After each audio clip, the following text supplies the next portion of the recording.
up, everybody? I hope you're all having an extremely stationary day. When I awoke this morning, I thought I sensed some spinning. However, it turned out that was just because I forgot to set my coffee to brew last night, so my personal world was spinning for about 20 minutes while I slapped together a pot of joe. And in short order, I was reassured that the spinning was a direct result of coffee withdrawal. It was more of a subjective thing and nothing whatsoever related to axial rotation of the world. I wish you all a happy March and a happy 2016. Hopefully, you will all remain perpendicular to the horizon for the remainder of the year, but at least for the duration of this video, as it is a rule. I'll be covering two seemingly unrelated topics, well, at least two, in this video, although these topics might actually be related to some degree. Serendipity has graciously provided me with a few matters of debate and intrigue over the last week or so, and I've been so fascinated with this new evidence, but I need more information. Before getting started, I will ask, nay, beg, anyone planning to do a weather balloon launch, especially at night, even though that's technically illegal in the US, accidents happen.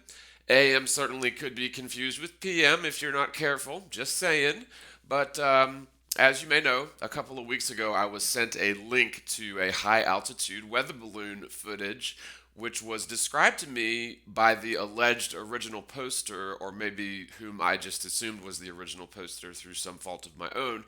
But I believed that this was sent to me from the original poster of the weather balloon footage as showing the sun reappear above the horizon after it was supposed to have set, or at least during a period when the sun should have been on the other side of the non spherical, hypothetically spherical planet Earth.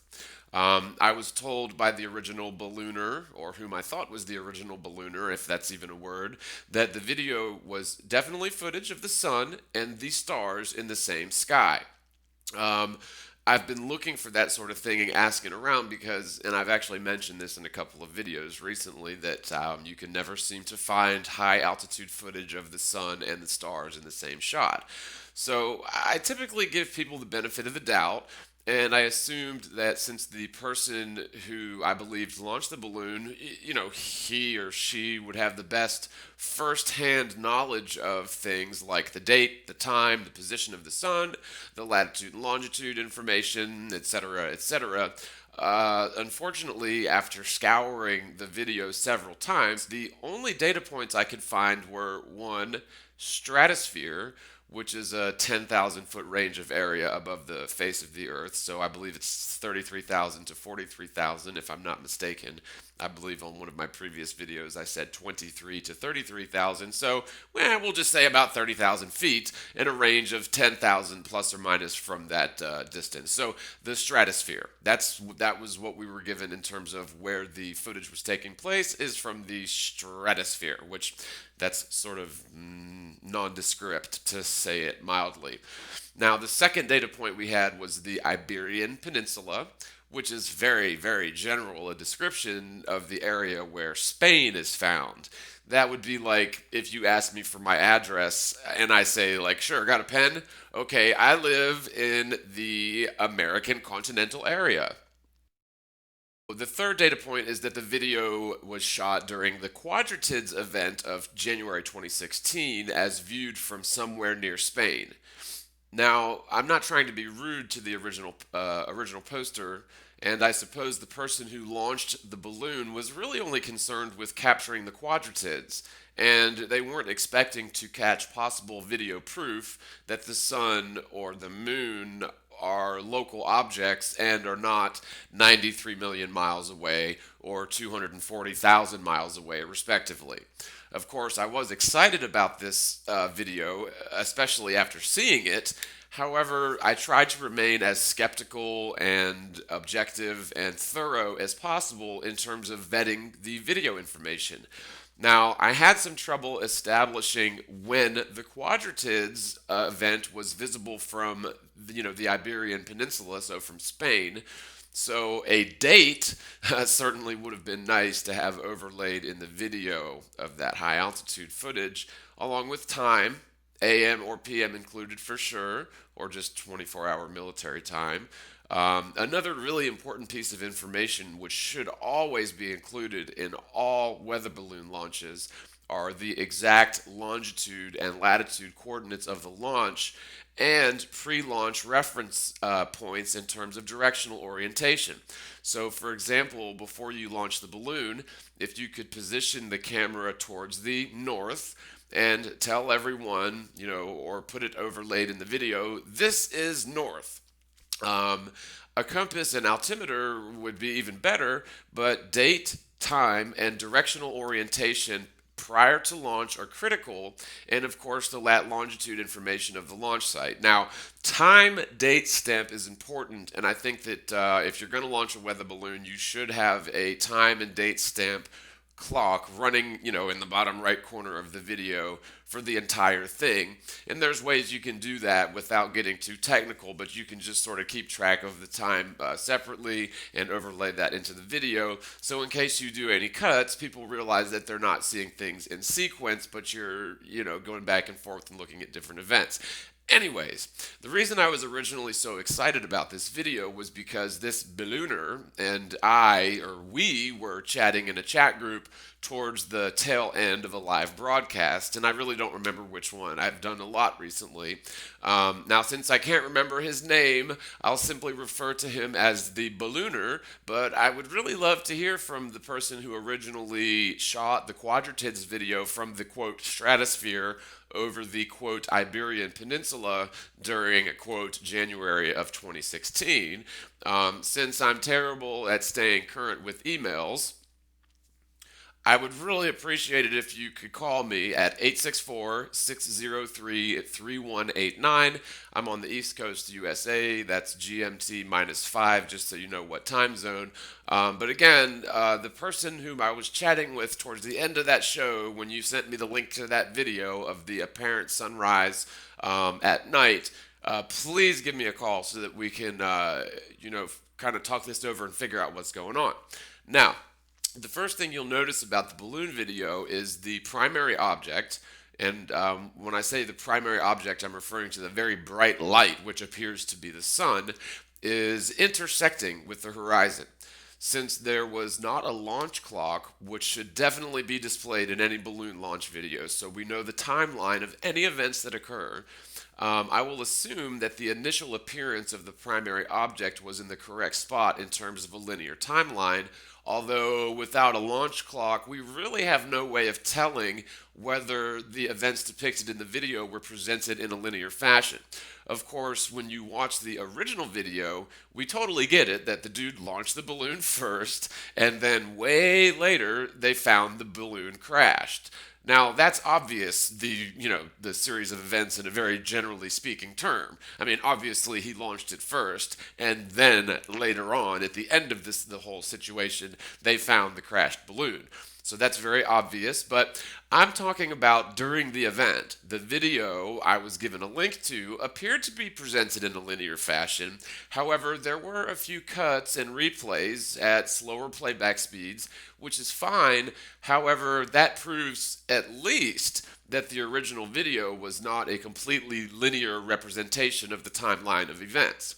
So this is why, again, and I hate to beat a dead horse, but this is why it's so important to have an event clock, date timestamp overlaid in any launch video so that there's no guesswork involved as to the correct order of events. This is very important. Now, with all that being said, based on what was told to me by whom I assumed to be the original poster of the balloon launch, and it may have just been somebody who found that video and sent it to me. I may have just assumed that they themselves were the original ballooner, but I believe it was implied. Then again, when you're in some of these chats, if you're like in a live hangout doing chats, like you'll type something and then 50 comments will happen all at once, and so you'll never find a response. So I may have misconstrued some things. But with that being said, based on what was told to me by whom I assumed, was the original poster of the balloon launch, I was under the initial assumption that the primary object was indeed the sun. Now, prior to creating my quote, freak nighttime sunrise video featuring B.O.B.'s Flatline. One hell of a check, ayy. I'm over here on this side of town. Come on over here, try to clown. Ayy. The video, I indeed took some preliminary steps to try and verify whether that primary object was the sun or the moon. I have seen a great deal of footage from high altitude balloon launches, and typically the sun is extremely bright, and the moon, if visible at all, appears to be extremely dim and extremely small, almost as small as a background star. Now, you can look at the SpaceX video and see that from their alleged low Earth orbit, which is nearly identical to high altitude flight, by the way. However, any and all footage of the quote moon from well above the atmosphere shows the moon to be very, very small and indeed very faint.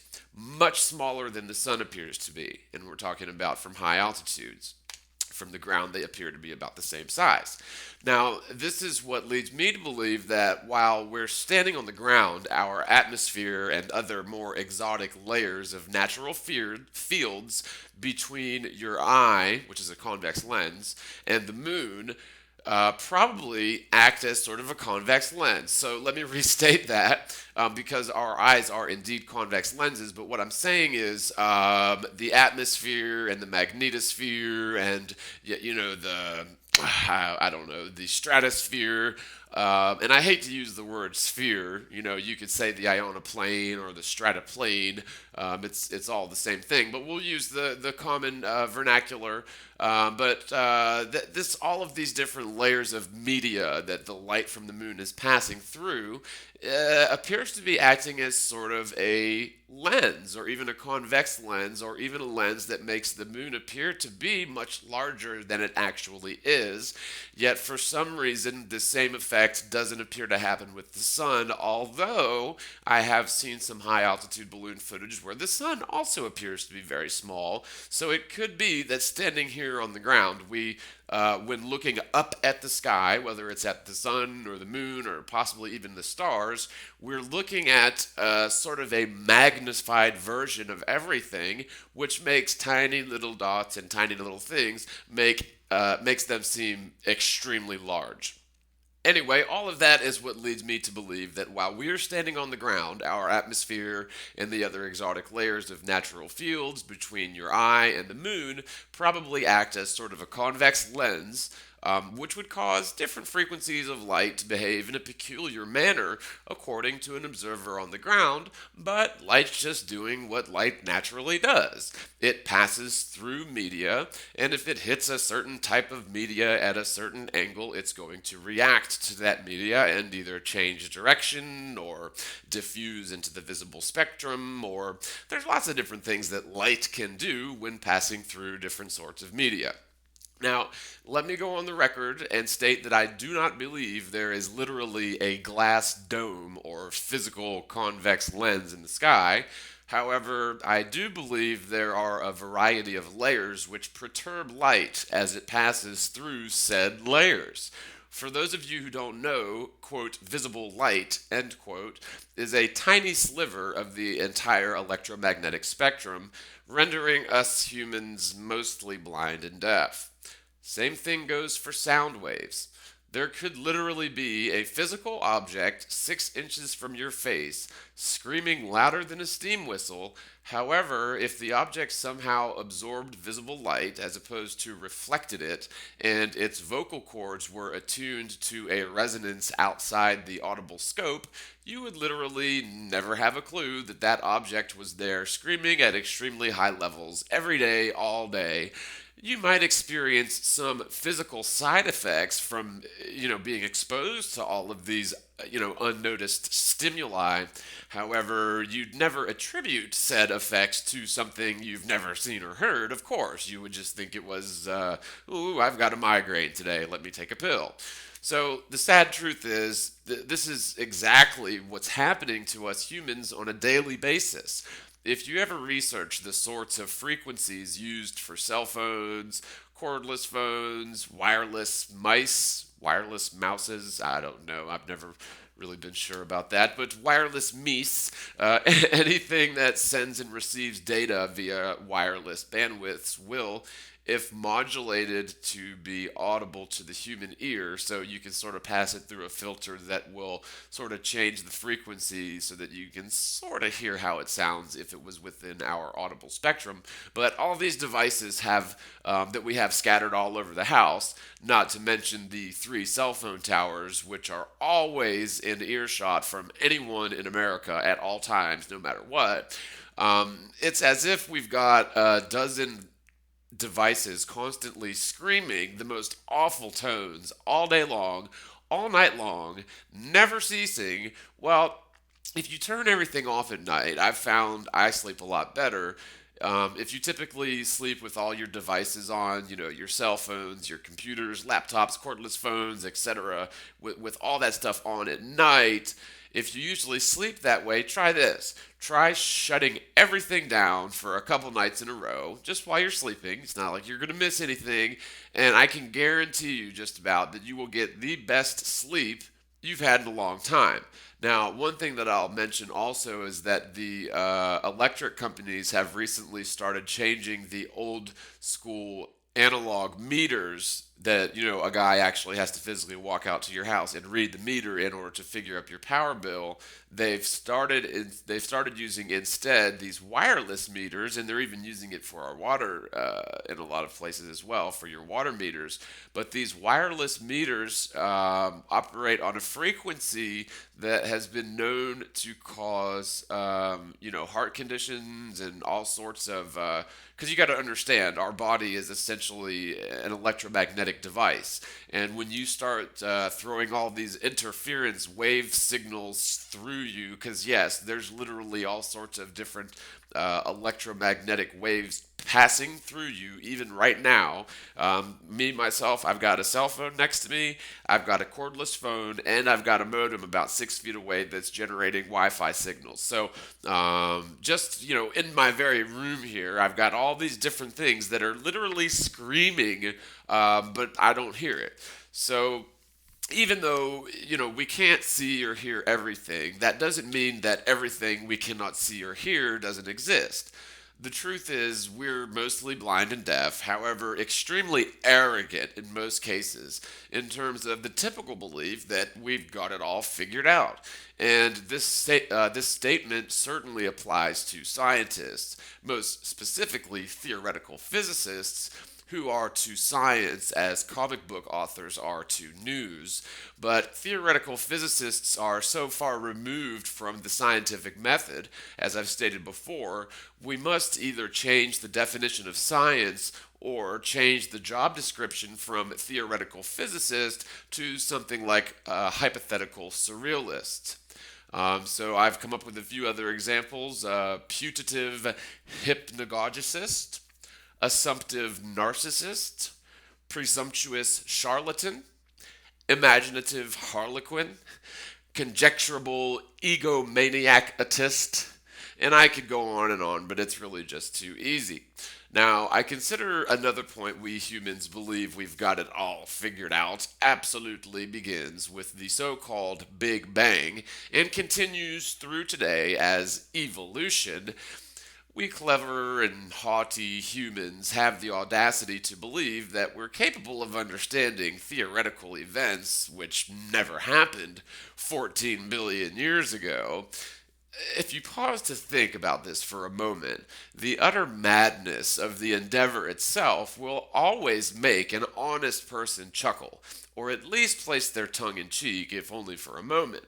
We clever and proud humans believe our so-called species are the pinnacle of billions of years of a soulless mechanical system randomly manifesting into existence as an explosion where the entire universe is purported to have been squished into the area the size of a golf ball, a pea, or even smaller still. Now, this random self-inventing system where over a dozen billion years ago, nothing exploded and eventually became an infinitude of galaxies full of stars and planets where everything in the known universe is a freak accident resulting from a theoretical explosion that did not occur, known as the Big Bang. Now, up until 1929, the scientific community all concurred that the galaxy we supposedly dwell in was the only so called galaxy, but according to this sci fi geek named Hubble, the little spirals in the night sky must be similar to the place we call home. For some reason, Hubble received the support, bravado, peer review, fortune, and glory akin to the hype and pre programming for modern day blockbuster movies. You see, during the days of Einstein and yes, Hubble, fiction television entertainment was not nearly as prevalent or readily available compared to today. There was a time not that long ago where the television did not exist, and people gathered at cinema theaters to download the latest government propaganda using the quaint old reel to reel projector. Now, although the quality and frequency of the government / military industrial complex propaganda has become far more pervasive to our privacy in the most recent years, completely disregarding the Constitution and our right as sovereign beings not to be brainwashed by large corporations and ultimately the military industrial complex. I won't go into detail here, but just as one example, many people don't realize that Walt Disney, which Disney is still one of the 6 corporations to own all mainstream media outlets, but Walt Disney was indeed a CIA asset, as well as a 33rd degree Freemason, and ultimately a goon and a puppet for the New World Order agenda and military industrial complex without a doubt. The point here isn't to rag on Disney, which I could do for hours and hours, since he was probably one of the worst influences on our culture ever, and his legacy continues to this day with this squeaky clean Uncle Walt propaganda still relevant, when in reality he was a tyrant and an alcoholic, although he fired employees caught with booze. Good old Uncle Walt was often accused as being, well, less than faithful to Mrs. Disney, and worst of all, he was a glory hog and a complete sellout. He had the finances and backing to hire all the best artists, animators, writers, and equipment of the time. However, because he was privy to unlimited wealth, no doubt related to his CIA connections, who can make $1 billion appear and disappear without a single question being asked, but I digress. Now, I would mention that real quick, similarly to Walt Disney being set up, propped up, funded, and ultimately propagandized through these mass media outlets, a similar thing occurred with NASA, where, Werner von Braun and other Nazis and other such essentially Freemasonic criminals were given the latitude, finances, and media propaganda in order to achieve really any end that they wanted to. In the case of Disney, it was to create basically an MK Ultra mind control program that would affect every single person in the world that owns a TV, and in the case of NASA, convince the world that they live on a spinning globe. Now, the government, and specifically covert black budget agencies such as the CIA and others, have always been the primary driving force behind all mass media, at least in the American history, at least in the recent American history for sure. But any attempts at private international exposure has always been folded into the giant conglomerate of which Disney Corp is one of the 6 members, one of the 6 major players, and any free press given an iota of national coverage. Countries in the world. And you have 20. Well, America was born on guns and whiskey. America was born on guns and whiskey. America was born on guns and whiskey. America was born on guns and whiskey. America was born on guns and whiskey. Right. But it's true we're a violent society. Right. So you but accept that America has the most knives guns kill and the 3 most times gun more. murders. Have you seen the FBI numbers? Knives, bats, rocks Assault guns. kill many times more. Alex, let's talk It's about not the guns. It's not the rock. It's not the knife. When a mother chops her kids up with a cleaver because she's on serotonin. Alex, tell me why I'm wrong When a mother chops her kids up with a cleaver because she's on serotonin. Tell me why I'm wrong. When a mother chops her kids up with a cleaver because she's on serotonin. Tell me why I'm wrong. When a mother chops her kids up with a cleaver because she's on serotonin. Tell me why I'm wrong. Why don't you want to get rid of the drugs? Because they're half your sponsors? Stick to the subject. America's number one cause of unnatural death now is suicide. Okay. Alex, not let's try automobile again. accident, not cancer, not... You Listen, accuse me of attacking the Second Amendment of the Constitution. I want to get people off pills that the insert says will make you commit suicide and kill people. Alex, let's get about the Second I Amendment. want to blame Alex, the real culprit. Alex. Suicide pills. Alex. Mass murder pills. Okay, let me ask you one question. Oh, I absolutely know. I have the police on CNN saying, get back, they're going to blow up 7. I have BBC reporting. Who do you believe is behind I this? have the proof. I heard them on CBS Radio. Who, Alex? They announced they blew up the towers on CBS Radio. do you believe- New Yorkers all saw it and heard it. Alex, who do you They believe... blew up Building 7. Alex, who do you believe was behind it? The American government? Criminal elements of the military-industrial complex, the same ones that staged Gulf of Tonkin, the same ones that staged Operation, the mass shootings of Operation Gladio. Right.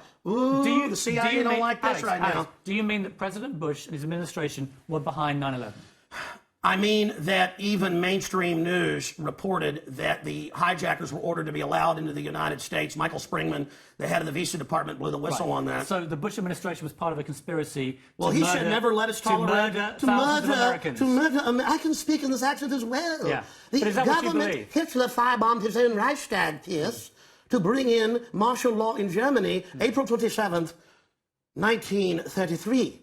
Governments have staged terror attacks throughout history or allowed terrorists to attack as a pretext to invade and enslave the populations. I probably own more than 50 firearms. Many of them have increased in value 2, 3, or even 4 times. I sleep very comfortably outside Austin, Texas, knowing Alex? that I can defend my family. Okay, Alex Jones. This is Infowars.com. This is the man who wants to deport me from the country for wanting to get rid No, of it's assault to rifles, point out you're a foreigner, which a commit red mass coat, outrages. here telling us what to do. Whatever. Go back to where they took the guns if you don't like it. The communists... So any free press given an iota of coverage contingent on clearing the red tape and rose-colored filtering necessary to ensure the topic always shows the good guys to be good and the bad guys to be very, very bad, and, of course, to make truthers appear to be conspiracy theorists, and conspiracy theorists are always these bad, crazy guys, according to the mainstream narrative. No thanks to Alex Jones, of course. Now, one thing I'll point out really quick is that a lot of truthers show that an overwhelming, high, extremely unproportionate number of high-level Hollywood elitists are of Jewish descent. Now, I'm not going to deny the validity of this, nor am I going to defend either side of this argument. To me, Hollywood has always been an evil, deceptive matrix of occultism, indoctrination into witchcraft, and the incremental desensitization device targeted towards our children. And I'm fully aware that the people running Hollywood are not your average Joe next-door neighbor. In fact, I can guarantee you that 99% of all people to ever watch this video here will not be neighbors with any high-profile celebrities. It's just probably never going to happen, maybe one time out of 10,000. But there's always a chance, but high-profile celebrities typically live like Tony Montana. You want to fuck with me? Okay.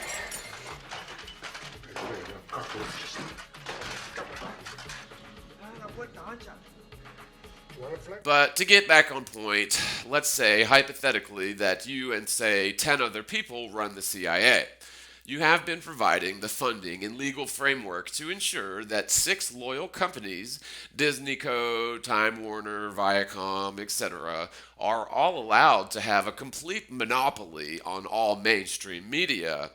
Who are you really shopping for this holiday season? It's okay, you can admit it, if you've bought an item or 2 or 10 for yourself. Well, it's okay, you can admit it if you have bought an item or 2 or maybe 10 for yourself. It's okay, you can admit it. You've bought an item or 2 or 10 for yourself. It's okay, you can admit it if you bought an item or 2 or 10 for yourself. It's okay, you can admit it if you bought an item or 2 or 10 for yourself. It's okay, you can admit it if you've bought an item or 2 or 10 for yourself. It's okay, you can admit it, Todd.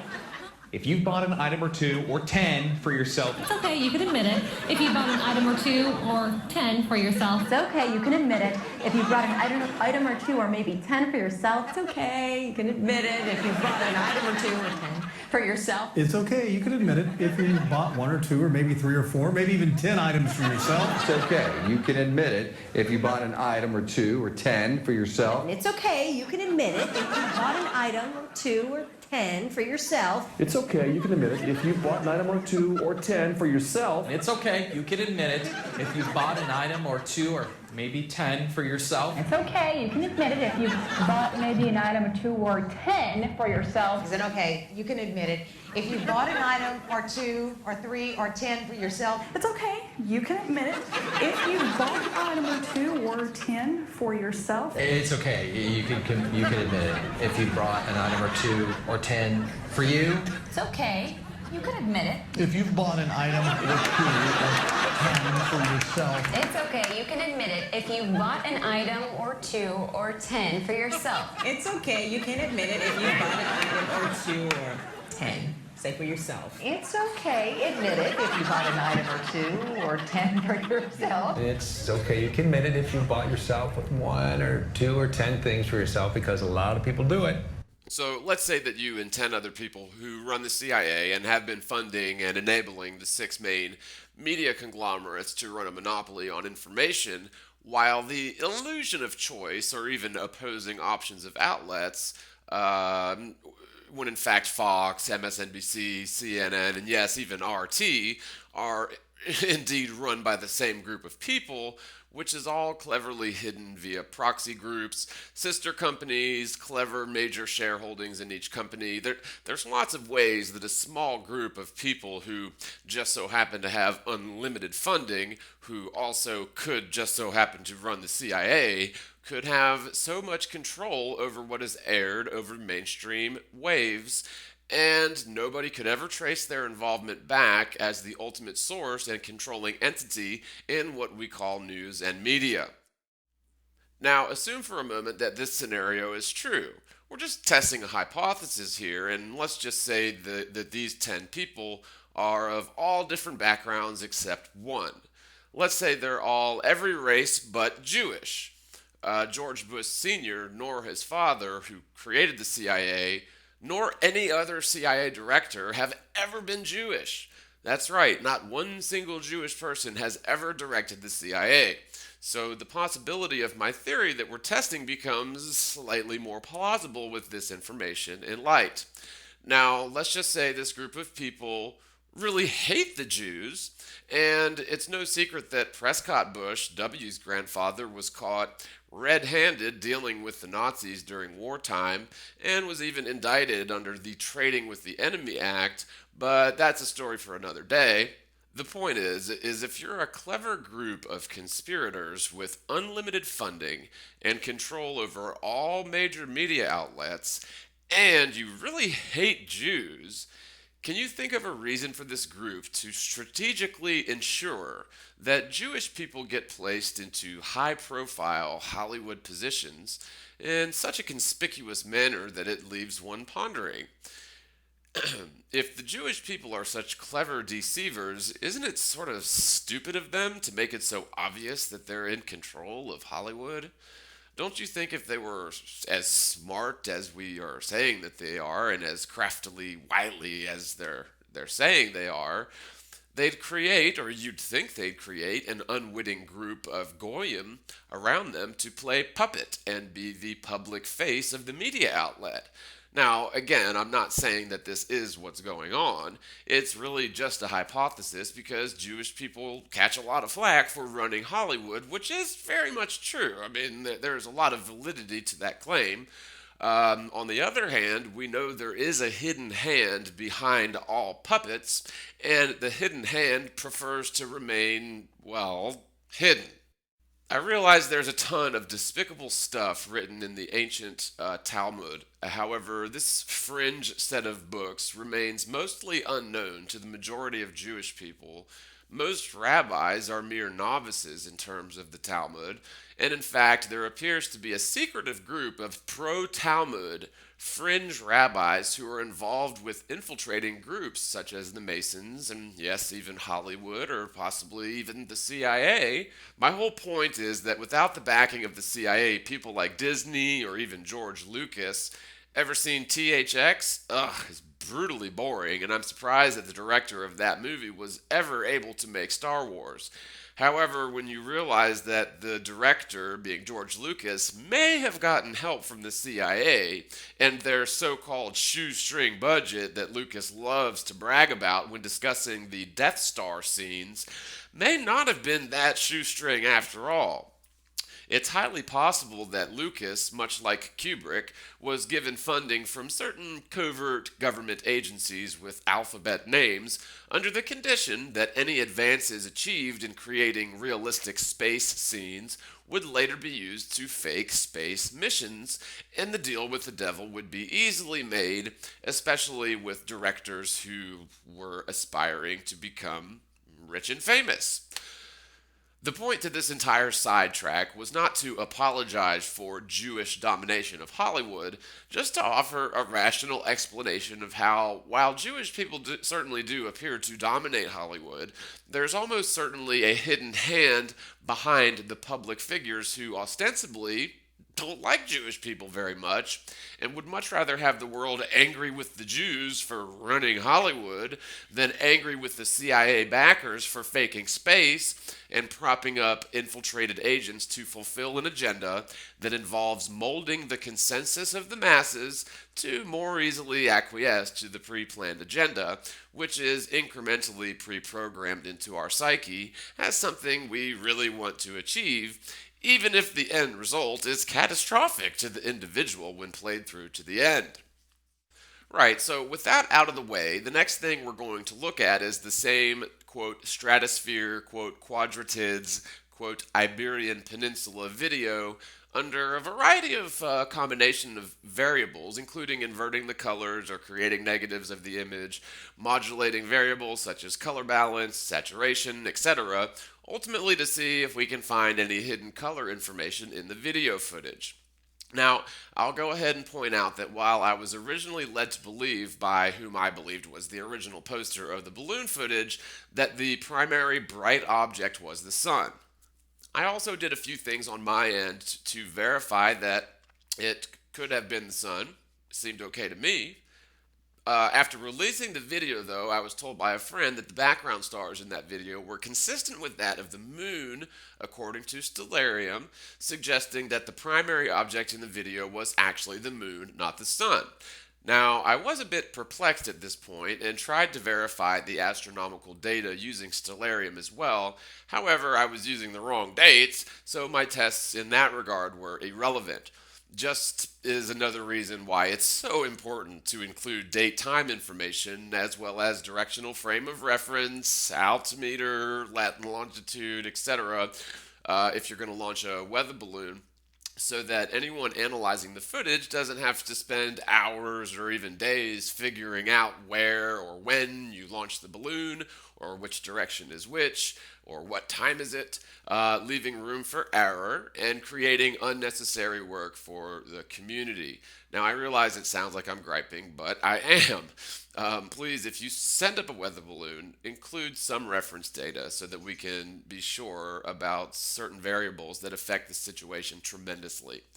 Now, as I watched through the unedited video multiple times, I did realize that the original poster cut around a bit to replay certain sequences. So again, we know for sure that the video from start to finish is not in a perfectly linear fashion, or is not laid out in a perfectly linear fashion.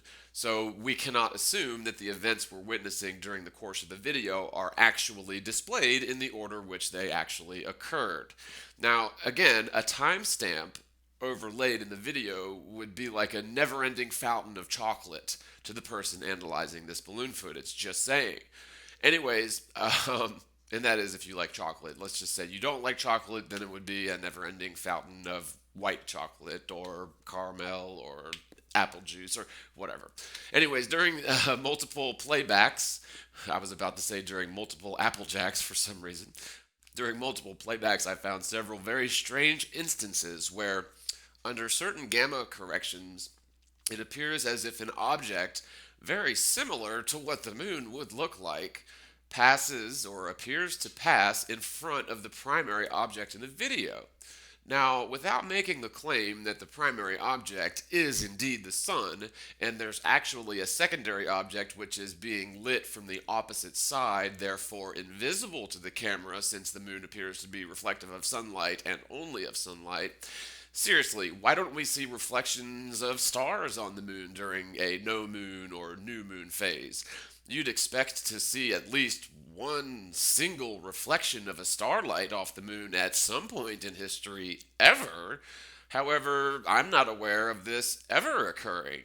Unless, of course, the documentation of stars being visible through the dark side of the moon could have been a situation involving a reflected starlight, or even an electromagnetic lensing effect of the light from the star bending around the moon and appearing where it technically should not appear. This would be similar to the idea of gravitational lensing. However, gravitational lensing is a theoretical impossibility, since gravity is a theoretical fantasy which has never been observed, proven, or demonstrated. However, the lensing witnessed during an eclipse, as predicted by Einstein to, quote, prove gravity as a space-time bending, could just as easily be caused by an electromagnetic field, the only difference being electromagnetic fields actually exist, and gravitational fields are exactly as authentic as my favorite armor in Dark Souls.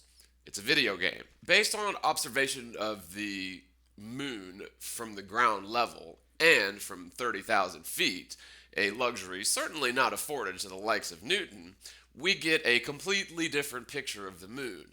The moon appears to be much smaller and far more dim than it typically does from the ground. During the Night of the Quadratids, supposedly 1/3/2016 or January 3rd, 2016, when the camera points towards the primary object, a blinding large light is certainly the primary object of the sequence. I tried for many hours to find the moon in this footage, but I could not find the moon anywhere prior to uploading the video for the first time. When I was told the primary object was the moon, my first reaction was, get the fuck out of here, because not only was that the brightest moon I had ever seen, but on that night of 1/3 or January 3rd, 2016, it should have been a very obvious half moon. There are a few frames where the primary object appears to have a terminating line suggesting a nearly full moon phase, which is well out of line with what we should have seen in a heliocentric system if that primary object was indeed the moon. The moonlight, especially from 30,000 feet, should have been extremely faint and very obviously a half moon. This left me scratching my head because although the background stars were consistent with that of the moon from the perspective of the balloon, we could have been seeing the sun behind the moon, meaning the background stars would have been consistent with the moon. Now, when discussing this with the panel on Static Plain Truth on the Morgile 2, Saturdays at 3 Eastern, live, Dave Weiss mentioned this exact thought that I had and even had a diagram ready to explain what he was talking about. Matrix Reload and Event Skeptic brought up very viable arguments. However, I believe their arguments would only be viable from a ground-based position. It is my contention that when you gain 30,000 feet above the plane, your field of view increases. So we can no longer use programs like Stellarium to accurately predict what is going to occur from a completely different perspective, especially in a flat Earth geostationary model where the stars are not very distant. Now, in a heliocentric model, 30,000 feet in altitude wouldn't make that much of a difference in terms of perspective change or parallax change. However, in a flat Earth model where the celestial bodies are not nearly as distant, and it seems that visible light is not exactly the best standard upon which to base all of our theoretical models of the world. So, assuming the sun is about 3,000 miles up, according to the very same trigonometry which places the sun 93 million miles away when calculating the same numbers using spherical trigonometry instead of plane trigonometry, but assuming plane trigonometry and assuming the sun to be about 3,000 miles up, which is mathematically accurate according to plane trigonometry, meaning that you're assuming that the Earth is a plane instead of a sphere. So assuming the sun to be 3,000 miles up or so, 3 to 4,000. There's also this unknown factor of how light behaves when passing through different layers of electromagnetic fields, ionized plasma tubes in the lower magnetosphere, varying densities of atmosphere, and finally reaching the convex lens of our eye. Studying the mysterious lights in the sky is certainly a lot of fun and very interesting, but it's a fairly large leap to call such an exercise in theoretical folly science. Merging away from this video for just a moment, I was walking my dog the other day, and I just so happened to notice what looked like leftover bits of a droid, like R2-D2 after a battle over Endor or whatever. I wish I would have kept the housing within I found this convex lens, but I just unscrewed it from the housing and got rid of the junk. My best guess would be this was part of a drone one of my neighbors was flying, because this certainly appears to be a convex lens capable of telescopic zooming, and the material which housed it was strong, flexible, and very lightweight. Now, I could be way off on this, but let's just say a convex lens fell from the sky and I literally stepped on the device housing and lens on my way home from the store with Boo Boo, my dog.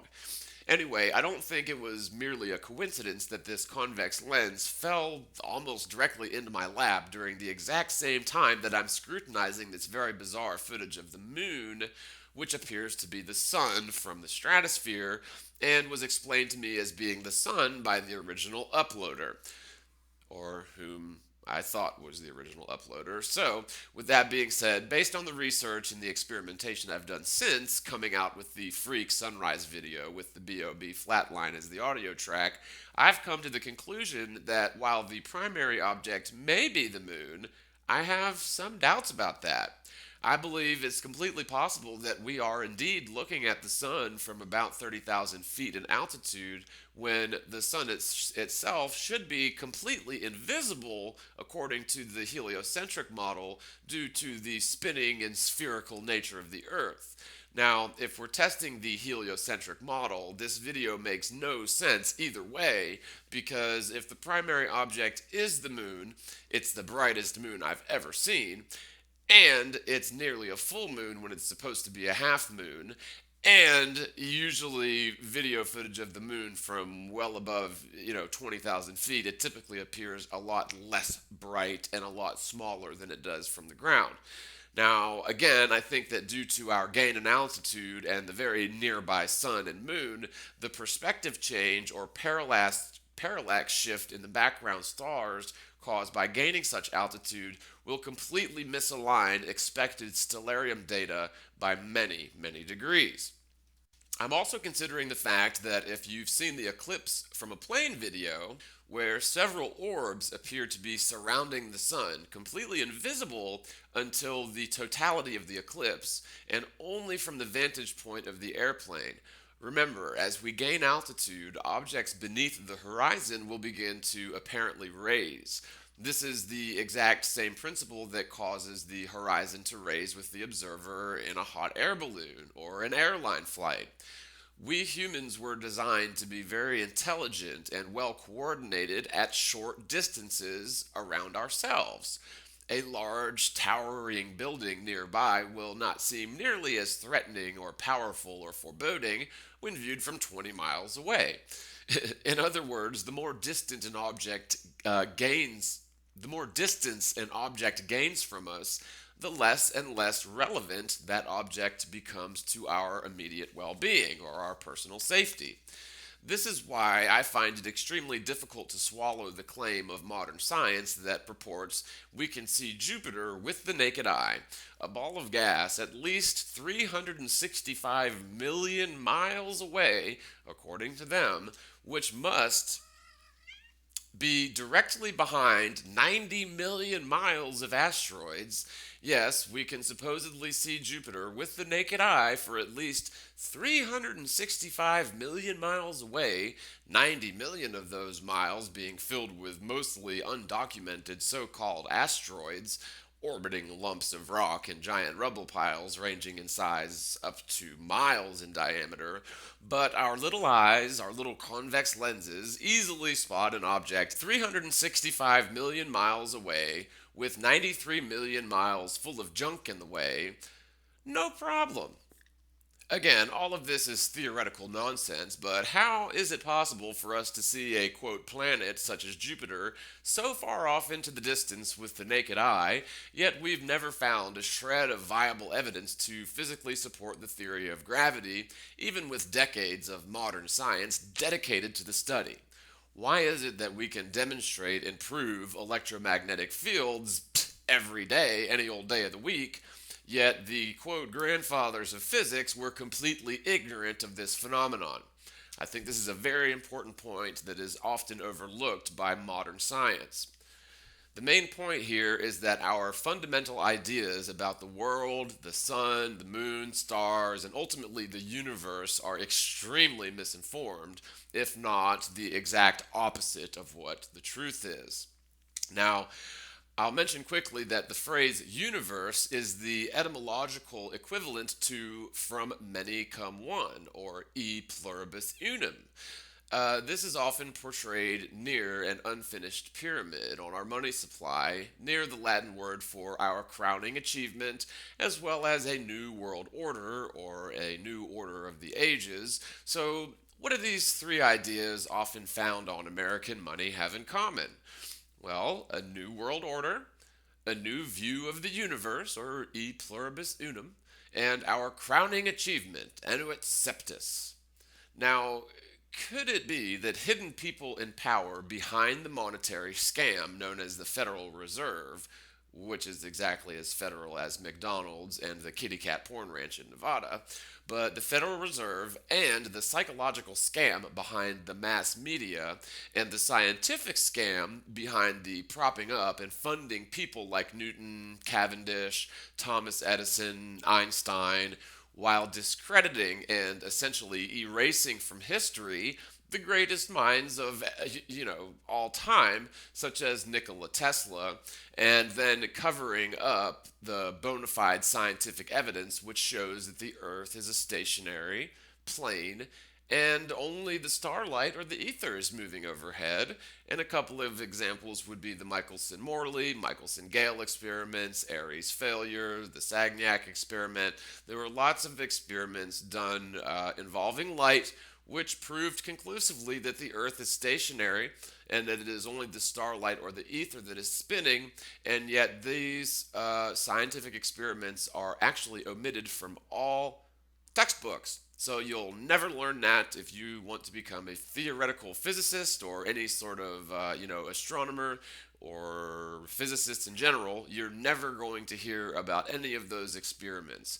You're never going to hear contrary evidence to the heliocentric lies. It's always covered up. It's always ridiculed. And the people who, purport other models than the heliocentric model, like, people who say the Earth is a stationary plane, are always ridiculed and discredited. For example, the author of Zetetic Astronomy, Dr. Robotham, after his death, there was a huge smear campaign against him, which never ever attacks the evidence or the proof documented in his book. They just, basically slander him and try to discredit him and try to get people to think that he is a poor source of information, when in fact he is merely an observer sharing his observations with us and ultimately proving the world to be a plane as opposed to a spinning sphere, but I digress. Now, if you control all the wealth of the world and you control the mass media of the world, by extension, you control the minds of all people of the world who participate in the game of life, akin to Plato's Wall, where a group of people are raised in a cave, chained to the floor so that they can only face in one direction.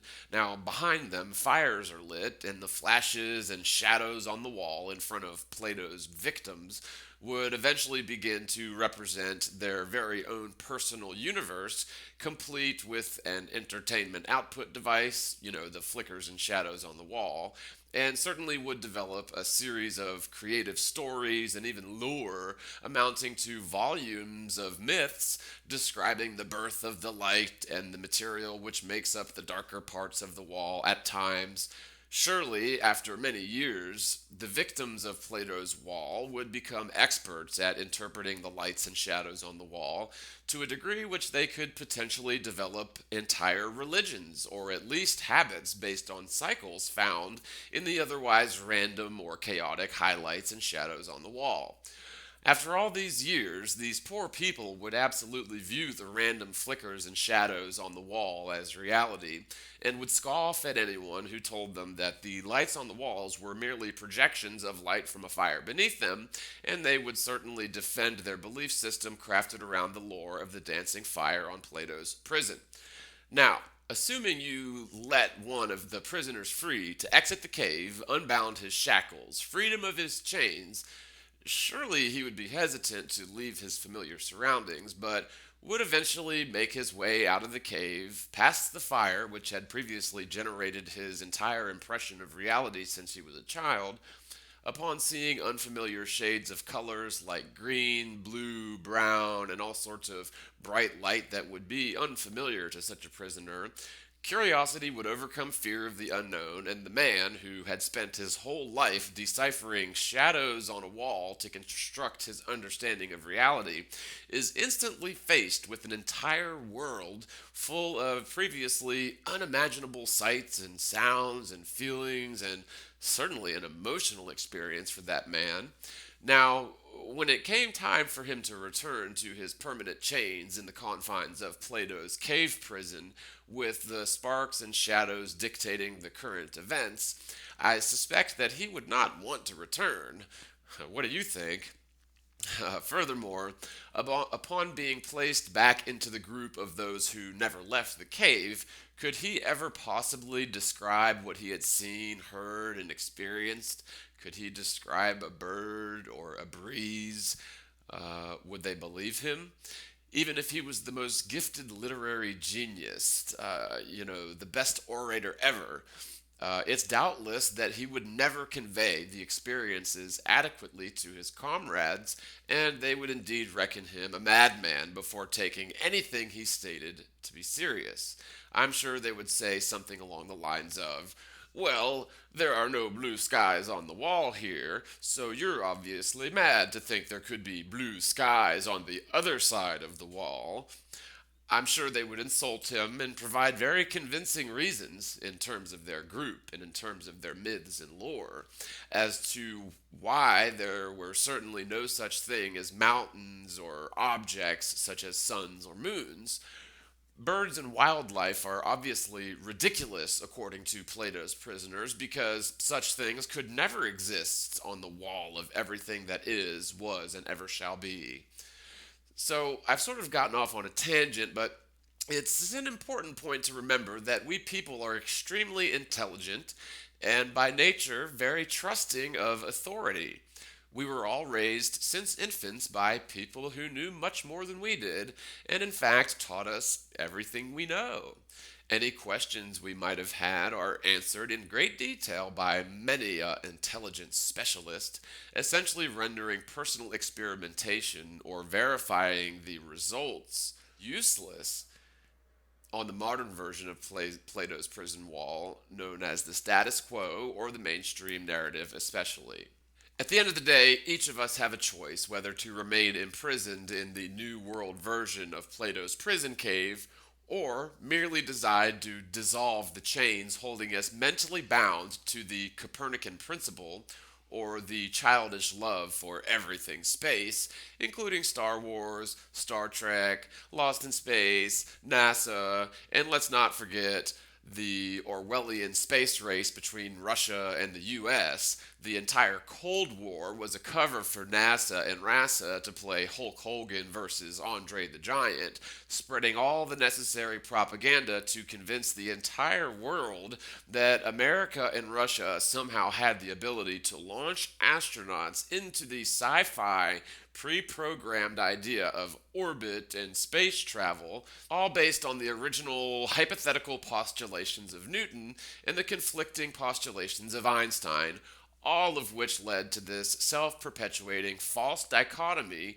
which convinced the American public that the Russians were spying on us from space via the Sputnik rocket, which in turn gave the Americans, let's call them Hulk Hogan, the second wind needed to send several missions to the moon, an accomplishment that has never been done since by NASA, although the astronauts who supposedly flew the missions admit they have no understanding of physics or the missions they were supposedly the only experts on.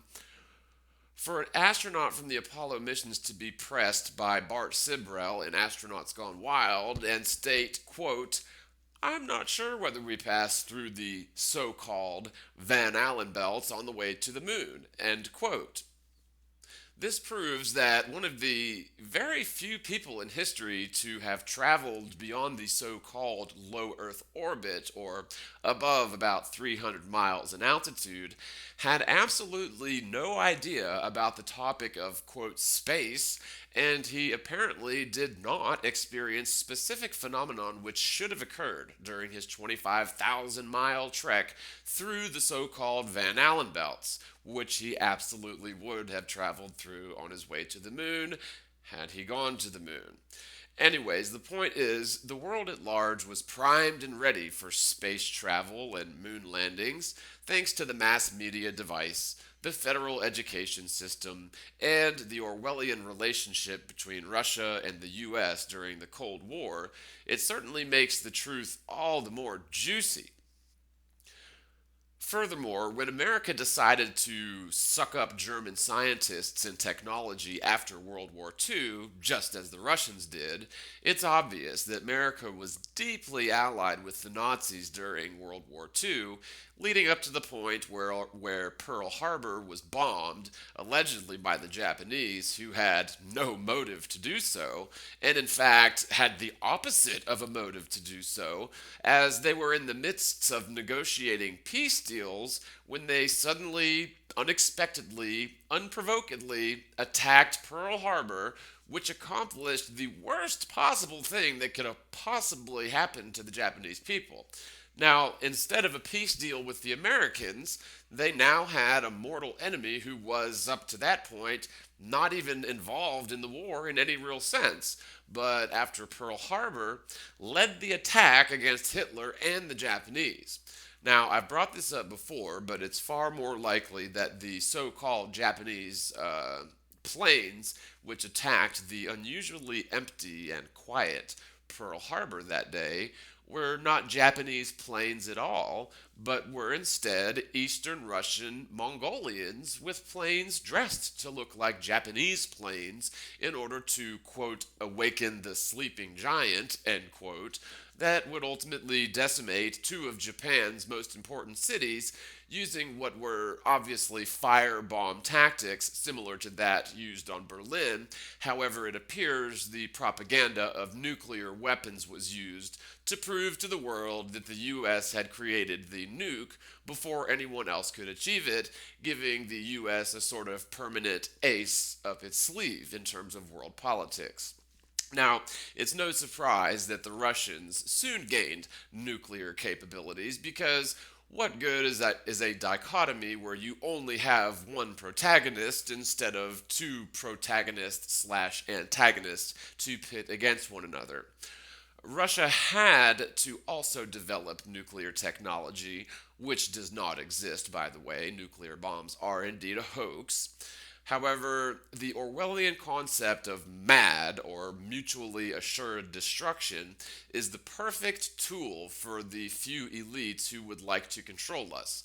What better way to give themselves perceived power over the masses, who indeed hold the real power, But the thought that two nations had the ability to completely annihilate one another without a single shot being fired, without a single word spoken, no diplomacy prior to an honorable battle, just this false idea that a couple heads of state could decide to destroy the world, or even Matthew Broderick could decide, and the entire world could be destroyed with the push of a few codes and then a turn of a couple of keys simultaneously. Now, I'm not denying that nuclear programs existed. My grandfather was actually involved at a very high level with engineering specific elements of the Minuteman missile silos. Those are those thousands of nuclear missile housings found scattered across the deserts, buried deep underground, which go many stories underground, in fact, some of which, some of the retired ones, are being converted into prepper shelters for the super rich, where a single level of one of these, missile silos costs some unobtainable amount of cash for the average person. It's like $50 million or something ridiculous. But the point is, I don't doubt that my grandfather helped engineer the Minuteman missile silos, and I totally understand they were built because he helped build them. He was an engineer on site. And as a matter of fact, he oversaw the construction of many sites. So these things were built. These missile silos were indeed built. So there was a program. I also believe they inserted large so-called ICBMs, or intercontinental ballistic missiles, within these housings. I also believe there were a handful of physicists who believed they had the technology to manually split a theoretical atom by simultaneously firing opposing blasting caps in towards a tube of enriched uranium or plutonium, with the timing being so precise, necessarily so precise, that they could not be off by a single fraction of a millisecond from one side to the other, or the so-called atomic detonation would fail. Of course, they got it right the first time, no problem, but furthermore, when they allegedly set off the first atomic bomb, they were unsure whether the chain reaction of splitting an atom would have a finite effect area, or if the chain reaction would propagate exponentially, thus destroying the entire planet in a matter of a few seconds. This is the official narrative, of course. However, when you realize the tests you've seen of nuclear bombs are either A, 1,000 tons of dynamite, or B, scale model explosions, the first case is the most believable in terms of, viewing the footage of it. It looks real because technically you're looking at a 1 megaton or 1 kiloton, quote, explosion, but it's important to understand the definition of magnitude in terms of nuclear explosions. A kiloton explosion literally means a force roughly the equivalent to 1,000 tons of dynamite. So there are some extremely realistic videos you can find online of military tests of soldiers in a foxhole, presumably about 20 to 50 miles away from a 1 kiloton nuke, if I'm not mistaken. And I'll try to find that clip and roll it here. Now, for argument's sake, that video certainly appears to be real. However, it absolutely does not prove a nuclear explosion occurred. In fact, if you consider the fact that the military has what is known as infinite ammo as well as infinite funds, this would certainly include dynamite as infinite ammo and other types of explosives as well. It's entirely possible that the real shots of nuclear blasts under controlled U.S. conditions were exactly propaganda and were not evidence of nuclear technology, but instead evidence of the United States' possession of infinite ammo, which includes 1,000 tons of dynamite for sure. Now, the other footage of nuclear tests that you'll find are so very obviously scale models, it's laughable that anyone was ever fooled by such poorly done fakes for any duration whatsoever. Some of these nuke tests look exactly like a toy train set I had when I was about 7, so just saying on that. Now, I'm not trying to take away from the tragedy that happened to the Japanese during World War II. However, what I am saying is those two cities, Nagasaki and Hiroshima, were not nuked. They were firebombed, carpet bombed day after day, week after week, just like Berlin, Germany was. And if you look at the aftermath pictures of Berlin versus the aftermath pictures of Nagasaki and Hiroshima, you'll notice that they look pretty much the same. And in fact, there is no evidence that a nuclear bomb went off ever. Okay?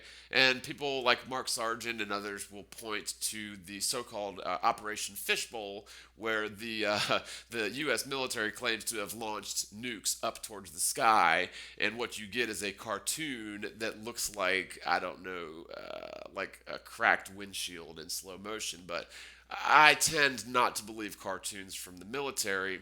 And by the way, if you shoot a nuclear bomb up into space, let's just say space is an infinite vacuum, there's not going to be many atoms to split, so it would be sort of folly to launch a nuclear bomb up into space if we lived in a heliocentric model. However, if they launched nukes up to the firmament as a glass dome that cracked, well, that wouldn't make much sense either. But my position on this is nukes don't exist, and there's good evidence for that, and the firmament is not a glass dome in the sky. So the whole, Operation Fishbowl cartoon was nothing more than propaganda, and I'm sorry to say, you can watch that again, and maybe I'll try to include a clip of it in this video, but it is not convincing evidence to me whatsoever of nuclear bombs hitting the dome in the sky. The point to all of this is to show that it's 100% possible that Russia and the US, the KGB and the CIA angst ever depicted in cinema, heightening the fear and respect for covert, black budget, unconstitutional government agencies who are by definition enemies of the people because they spy on us illegally, operate beyond the realm of legalities, operate beyond the guidance or agreement of our so-called elected officials, whom I would rather call selected sheep-officials, and have permanent, now the CIA have permanent immunity to any sort of political pressure, as long as they can pull the matter of national security card, which happens to be forever, as in never-ending. In other words, no matter what happens, the government can refuse to report to the American people, the government's masters. Yes, they are our servants and the people are the masters, but they can refuse to report to us because some information may be detrimental to national security. Now, forgive me if I'm missing something here, but if an issue is so important that it's of national security concerns, doesn't that mean it should be broadcast to and discussed by the people within the nation? I mean, we are the national people, and it's our security that's in question, so I'm really having a hard time understanding how matters of national security should be kept secret from the nation. Maybe they should just say it's a matter of covering our asses so we don't get lined up against a wall and shot, in terms of the CIA doing things like, I don't know, Operation Fast and Furious, or even the Apollo missions, but I digress. I never understood how government officials can hide behind matters of national security, since we all know that secrets which could potentially hurt us or threaten our national security are obviously going to be most effectively dealt with if all people are aware of the issue and have the ability to discuss the problem, which is, of course, always going to be the federal government in terms of the problem. The federal government is the problem, and covert programs claiming to keep us safe and keeping secrets for matters of national security in the first place are the problem.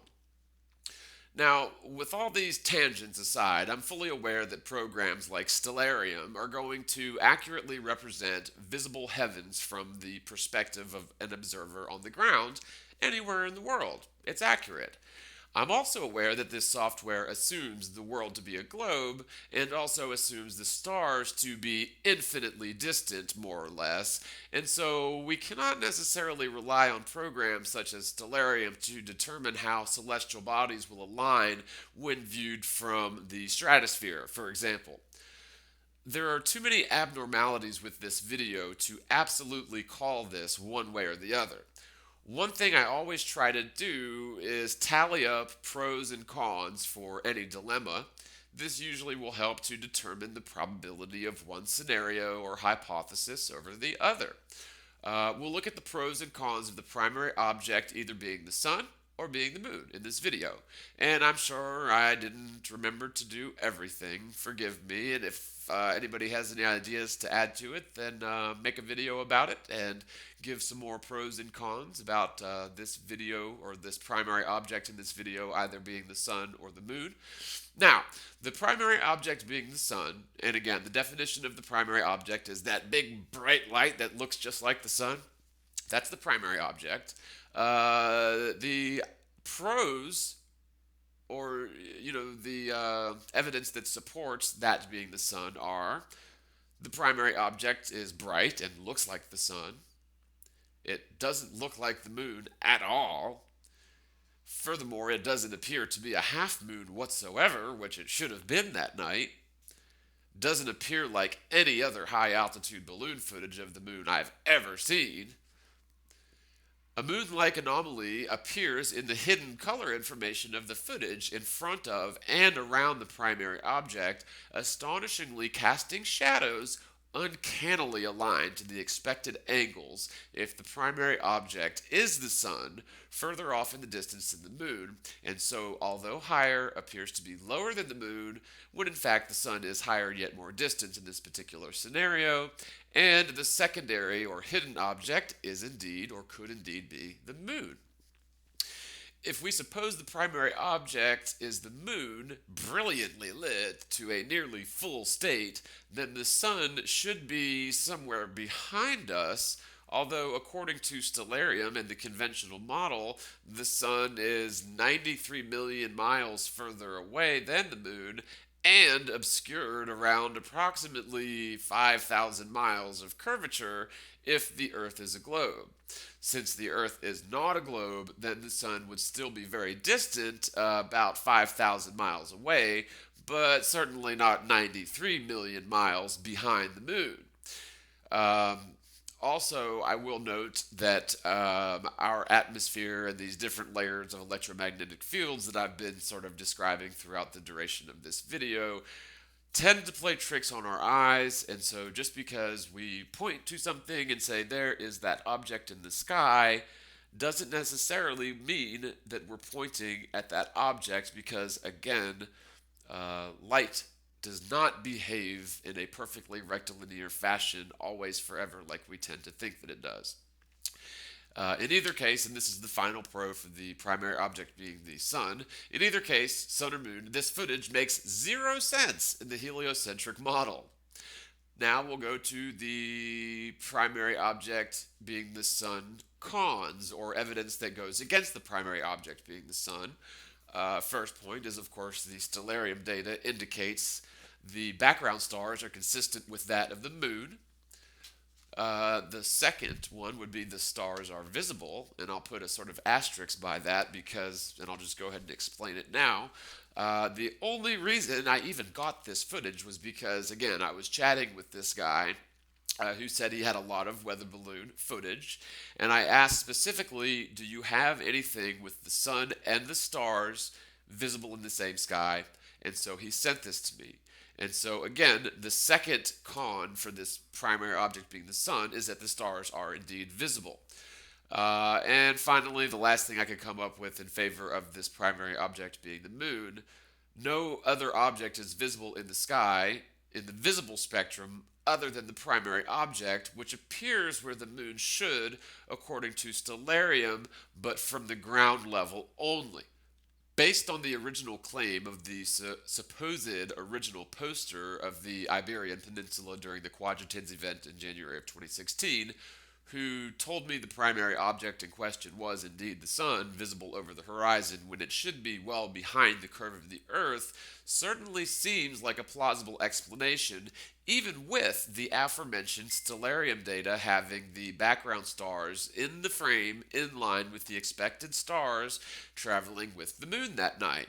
If the stars are not actually billions of miles away, nor thousands of light years away, or even a single light year away, but instead are very local, as close as possibly a few thousand miles, or perhaps the stars could be something so far removed from physical objects bound to physical laws and forces that we're familiar with here on the ground on the physical plane.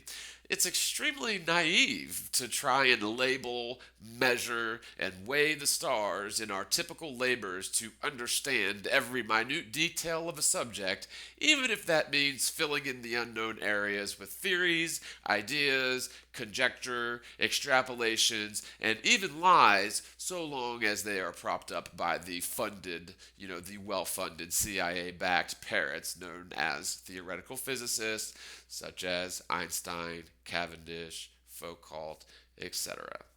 Let's not forget Thomas Edison.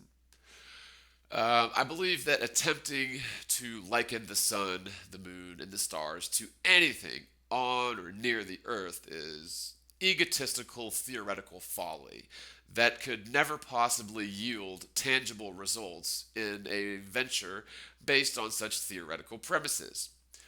For all we know, the stars could be emitting an invisible source of light from fairly nearby, although they could possibly be extremely distant. Under certain situations, it matters not how distant the source of light might be, but what is most important is at what point does the invisible electromagnetic waves become diffused into visible light. And by diffused, I mean D-I-F-F-U-S-E-D, diffused. It means like when you see a rainbow, that's white light being diffused into the visible spectrum or into the rainbow spectrum. But anyway, light is such a subjective phenomenon. The more we try to understand it, the more questions are raised. Now, let me give you an example of what I mean. Take a standard laser pointer. You can get them at the dollar store for $1. Now, say stand 30 feet away from the wall and point the laser at a wall at your house and set the thing down so that it's pointed at that wall 30 feet away. Now, without obstructing the beam of light, walk towards that wall, get as close to it as possible, get as close to the dot on your wall as possible, and just take some observations in terms of brightness, radius of the dot, etc. And now do the same exact experiment again, only placing the laser pointer 3 feet from the wall instead of 30. Now, get as close to the dot as you can and observe it. You'll probably notice some small differences in terms of radius of dot, brightness, but the laser point will more or less be very similar on your wall after traveling 3 feet or 30 feet, and that's just a tiny laser pointer.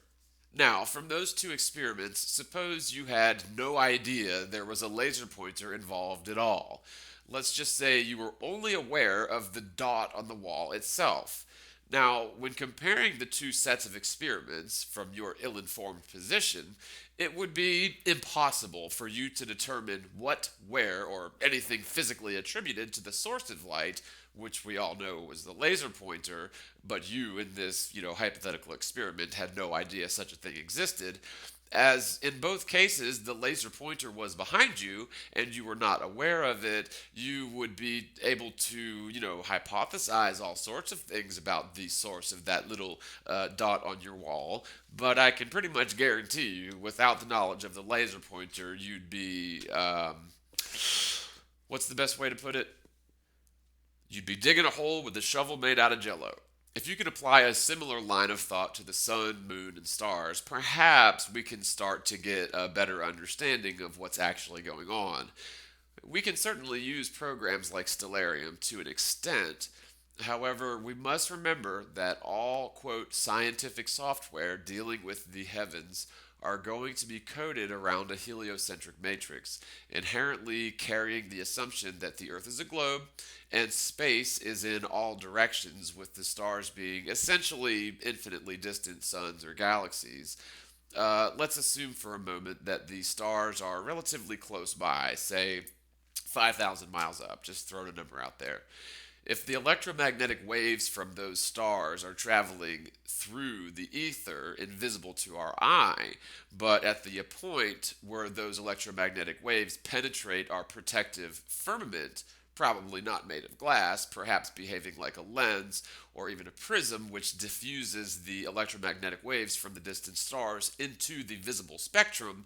Now, much like the laser pointer experiment, since we honestly have no idea what or where the source of light is coming from in terms of the stars and the sun or the moon, it's rather futile to try and use mathematics, no matter how brilliant or technically correct you think it is.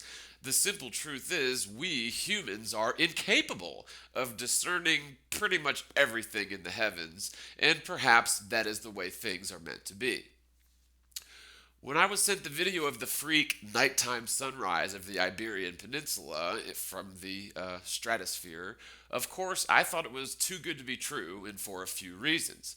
For one, the stars were visible, the very reason I begged the gentleman to send me a link in the first place. There was also no date time information, nor barometric pressure or altitude readings, and so without that basic information, it really creates a lot of unnecessary legwork and research and guesswork on the part of others trying to understand the exact variables involved with any balloon launch, and specifically this balloon launch. I hope that the original poster of that balloon launch will contact either myself or anyone else interested in learning more about the specific data mentioned in this video. Thank you so much for your contribution, although it appeared to be focused more on the quadratids than on the actual bizarre behavior of whatever the hell the primary object here is. Now, I'll leave this one an open case because I believe that more information and further observation is needed. There's certainly more than meets the eye going on here, and I would not be surprised if the primary object is indeed the sun, and the secondary object, only visible in the hidden color information of the video file, may be the moon, or could be something completely different, or it could be nothing.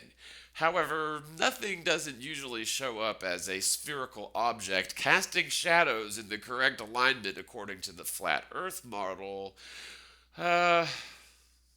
Regardless of the primary object, it is yet another example of how the heliocentric model couldn't possibly produce the reality we experience, and can scrutinize scientifically, but only to a degree. It's important that we take the scientific method very seriously, and that especially includes discarding failed theorem. And if we're going to be specific, I'm talking about the heliocentric model. The conventional understanding of the Earth and the universe is so utterly and astonishingly incorrect, and actually preposterous. The only reason this massive lie has continued through the ages as it has is because the misunderstood universe has been forced on toddlers as a well-known thing, like the Statue of Liberty. The fact is, theoretical physics doesn't have any answers to any of the important questions. However, they have a never-ending pile of peculiar theories to account for all the problems in the heliocentric model, just as one example, gravity and dark matter. Scientists don't understand how solar systems and galaxies remain bound together because, according to their theory and according to the so-called laws of physics, the vacuum of space shouldn't provide the necessary centripetal force to counter the centrifugal force generated by a theoretical sphere traveling across the unnaturally curved fabric of space-time, if near enough to a host generator of gravity, for example, the sun to the earth or the earth to the moon. Both are examples of theoretical spheres which orbit other theoretical spheres due to the unproven, 100% debunked theory of gravity. The vacuum of space should not allow for these orbital relationships to continue, especially at the galactic level, with that frame of reference in mind. But the fabric of space-time, in other words, nothing, isn't sturdy enough, surprise, surprise, but the vacuum of space-time, nothing, isn't sturdy enough to permanently chain the moon to the Earth or permanently chain the Earth to the Sun, or permanently chain the Sun to the galactic center, allegorically speaking, of course. Technically, according to the mathematics involved in how reality operates, if the heliocentric / galactic model were correct, all of the galaxies should have disformed millions or billions of years ago. So we shouldn't be able to see many of the older galaxies, and we should also see galaxies markedly expanding or losing their structure in line with the law of entropy, by the way. Now, granted, each galaxy is supposedly moving independently of all the other galaxies and expanding away from one another, but the so-called stars and planets that make up a galaxy are somehow able to defy physics and the mathematical equations and remain steadfast, snugly held together galaxies, when in fact the known laws of gravity and the known laws of physics simply do not allow for this to occur, even in theory, which is why scientists are always left scratching their head, or scientists are baffled, or scientists find the axis of evil situation involving observations of distant galaxy clusters through 3 different wavelengths never produce results consistent with all 3 wavelengths in terms of the so-called weight of the galaxy clusters, quote, frightening. And yes, for some reason, hypothetical pants-on-fireists claim they can accurately weigh galaxies and galaxy clusters, even though they cannot accurately weigh the Earth, or even determine that the Earth isn't a globe, although they claim to have this ability using the so-called gravitational constant, an ancient dogma inserted into the doctrine of scientism by a royal astronomer named Sir Cavendish. Doesn't that have a nice ring to it? Now, Sir Cavendish carefully weighed out the Earth by hanging a few balls in his glorified tool shed, pompously claiming to have calculated the gravitational constant, or actually he claimed to have weighed the Earth. But essentially, weighing the Earth is something that he did scientifically in his glorified tool shed. Now, his findings couldn't have been incorrect, misguided, or overzealously interpreted because he actually ran telescopes from his tricked-out-ass tool shed away from the experiment area through the garden to his house so that he could observe the hanging balls without having his own gravitational fields interfering with the results of the experiment. Now, my first question to Cavendish would be, what about the gravity of the tool shed? Wouldn't that be far more rich in gravity than a measly man such as yourself? Furthermore, what about the gravity of the Earth, Mr. Royal Cavendish? Do you agree that the alleged ball would have some effect on the situation, assuming gravity is even involved? By the way, what about the gravity of the moon, sun, and galactic center, in that order? It's very clever of you, Mr. Cavendish, to use a typical sleight of hand misdirection tactic to convince the laymen of your time that you were the most scientifical scientist that ever scienced. And by creating a red herring element to the Cavendish experiment equation, it impressed upon the laymen of the time that Cavendish was a careful, meticulous scientist who was so careful that he even ran telescopes into his tool shed to avoid his gravity interfering with the experiment. But he also forgot to account for the gravity for the most gravitationally abundant objects nearby, according to the heliocentric model theory. Cavendish was an extremely questionable, if not partially, if not fully fictitious character. If you research his life and work, you'll find that he died among the top 5 richest men of his day. He was so terribly antisocial that he had special entrances to his home built so that his servants could come and go without having to interact with them, and even went so far as to build a variety of properties to ensure nobody was ever certain where he might be on a given day. It is reported, however, that strangely enough, Cavendish was an outshining member of the Royal Society Club who held him in very high regard and was certainly not acting in that capacity for any discernible philanthropic or charitable motives. As I mentioned before, it's possible that the quote person Cavendish never actually existed and was instead played in the game of life by a group of influential, scientifically capable minds and financiers of the time.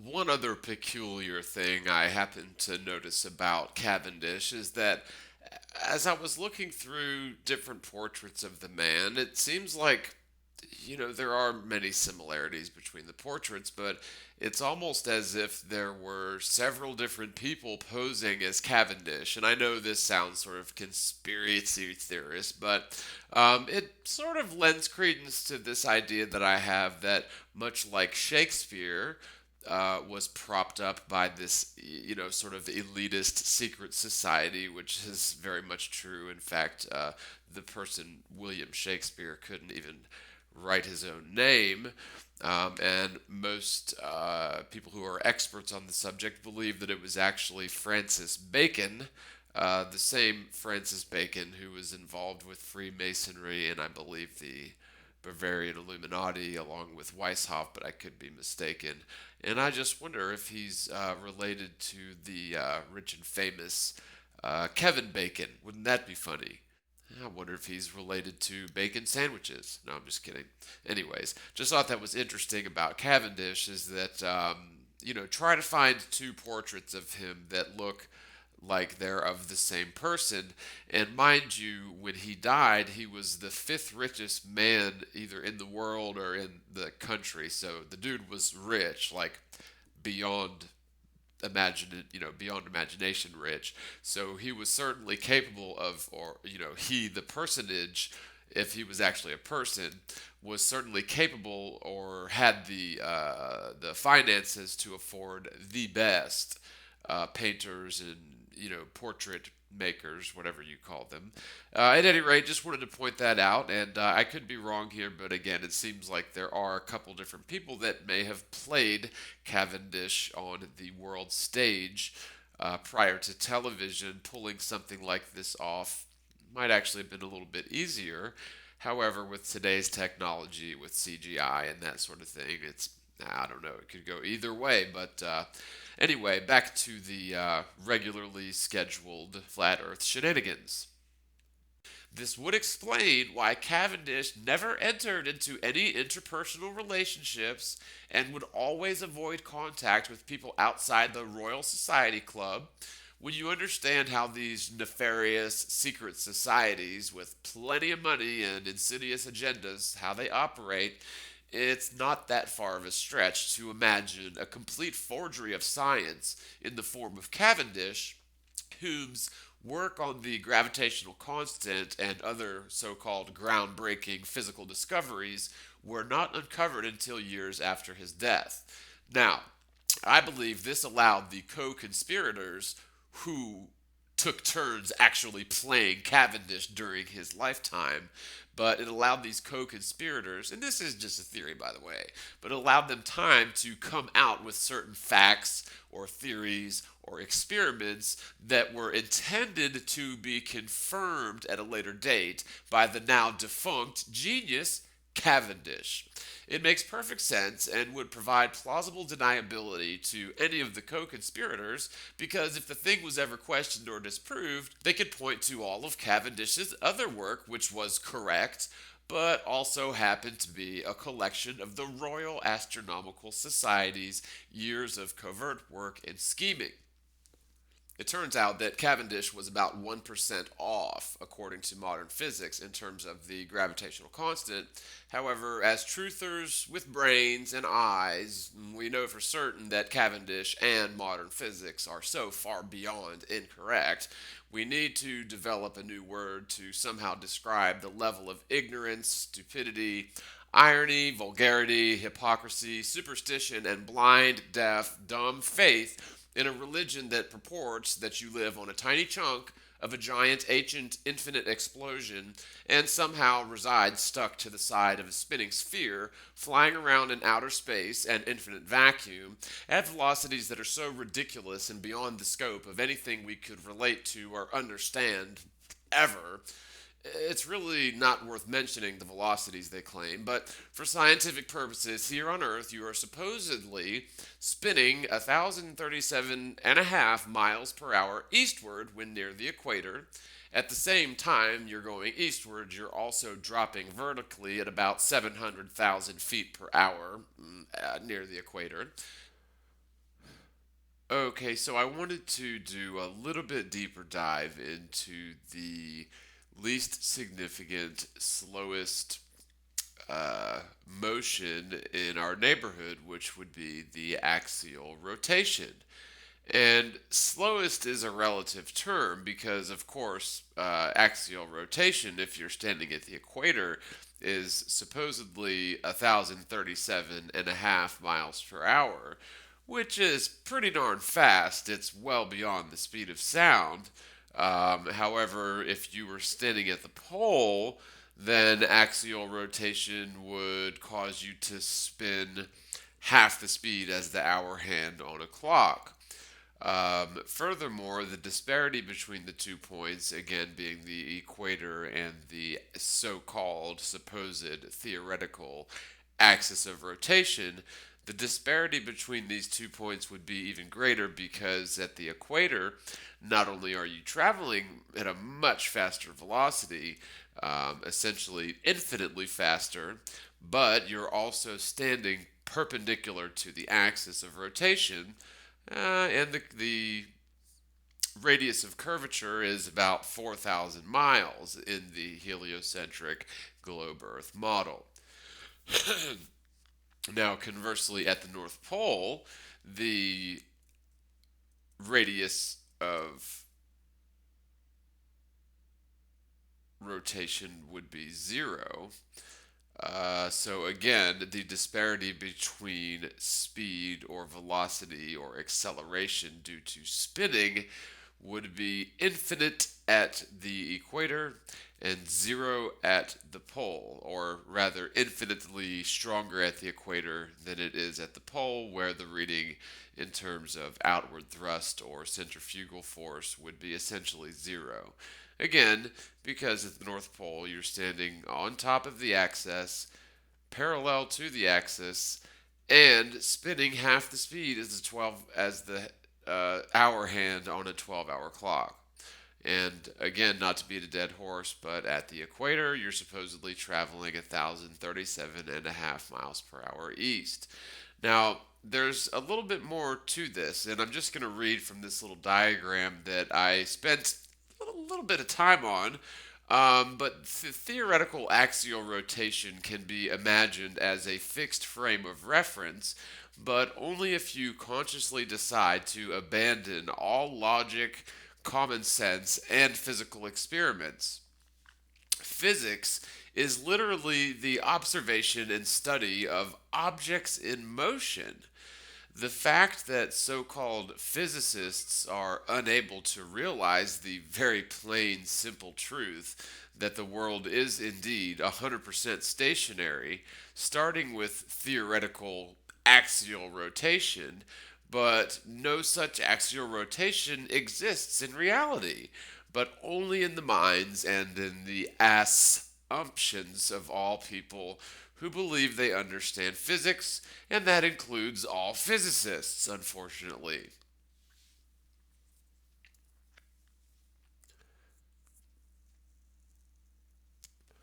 Our majestic and astonishing, baffling beyond the comprehension of all the most learned humans throughout history combined, our world is just so mysterious and magnificent, but in our modern age, all secrets appear to be being revealed as promised by many ancient texts in terms of revelation.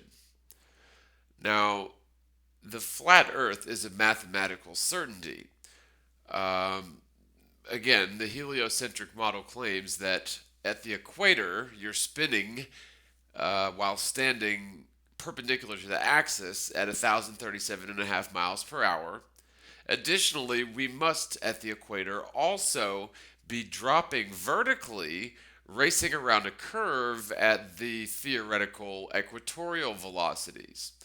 So, with some minor calculations, and it's actually not that difficult of calculations, we can actually figure up how much vertical droppage should occur for a person really at any latitude, but we'll go with the equator for it would be the most dramatic. But it's relatively simple math if you understand the curvature calculations. And again, this is sort of a hip pocket calculation. It's not meant to be entirely accurate, although the conversion tools online do appear to give results right down to the umpteenth decimal point. But again, this is accurate enough, but I wouldn't say that it is accurate right down to these decimal points. But that amount of accuracy is irrelevant, because if the Earth was a sphere, you would definitely find evidence of curvature, and if it was a spinning sphere, you would definitely find evidence of spinning. So basically what we've done here is, in order to find the apparent vertical equatorial descent or acceleration due to axial rotation at the equator, and by acceleration, I don't mean the eastward 1,037.5 miles per hour. That is apparently a constant speed, and physicists will argue that you will maintain that angular momentum because you're moving with the Earth. You'll maintain that angular momentum, which does make sense in a Newtonian principle. All actions are caused by or all actions have an equal and opposite reaction, but also all objects in motion will tend to remain in motion until enacted upon by some other force. And so just by traveling in a straight line at exactly,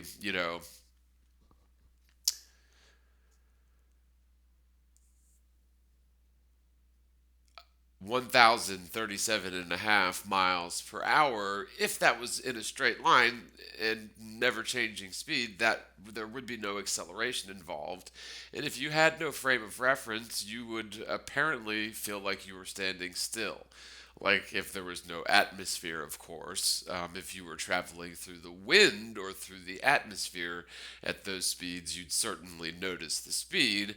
But let's just say you were in a vacuum traveling that fast, then you couldn't tell whether you were moving or standing still, as long as you didn't have any sort of frame of reference to, gauge your speed by. So at any rate, what I've done is I wanted to calculate the apparent vertical equatorial descent and acceleration due to axial rotation. So the first thing I did is I figured up, at the equator, how far does a stationary observer travel along this alleged curve in a single hour? Well, that's very easy, since the Earth travels once every 24 hours. And the circumference of the Earth is roughly 25,000 miles. It comes out that at the equator, you are indeed traveling 1,037.5 miles per hour towards the east. So, in order to figure out how much curvature is going to be involved with that distance over 1 hour, because the amount of time is irrelevant, whether it took you 10 years to travel 1,037.5 miles, you would still traverse across the same amount of curvature as if you did it in an hour. So, the first thing to do is take the distance in miles and multiply it by itself, or square the distance in miles. And so 1,037.5 miles squared equals 1,076,426.25 miles squared. Now, we'll just call that m squared, which is again 1,076,406.25. And we're going to take that result and multiply it by 0.66666666. The more sixes you put, the more accurate the result, and by using this method, you will render the result in feet. Contrarily, you could have squared the distance in miles and divided it by 8 to render the result in inches, but then of course you would have to divide that by 12 to get it into feet. So it just sort of saves a step to multiply the square of the distance in miles by 0.66666 to infinity, which by the way results at 717,604.165949 feet of vertical drop over that distance, or over 1,037.5 miles. So 717,604 feet equates to 135.90987991453, and we'll just say 136 miles an hour. Now, 136 miles an hour doesn't sound that fast. I mean, many of us have driven in cars close to that speed, but when you're talking about vertical descent, a constant vertical descent around a curve upon which you are zipping around at 1,037.5 miles an hour, maintaining your angular momentum along the way may not be that difficult. However, you are also sort of falling down or descending along with the Earth along that curve at a rate of 136 miles an hour. Now, this is sort of a huge problem for gravity, because you know how they say gravity is so weak that it can't be detected or measured or documented, or really, you know, there's not even any reason to believe gravity exists because the Earth isn't a spinning globe of any sort. But they do say that gravity is very weak. It is the weakest of the natural forces, which are electromagnetism, gravity. There's a couple other ones. Oh, the nuclear force, of course, which is very much just theoretical.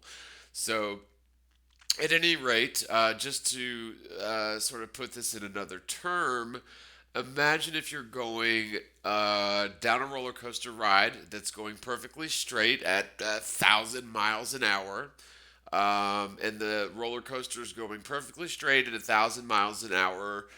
If you were really on a very smooth track, it may appear as if you were standing still, because you are going to maintain your angular momentum, or sort of ride along with that linear traveling car, that linear traveling roller coaster.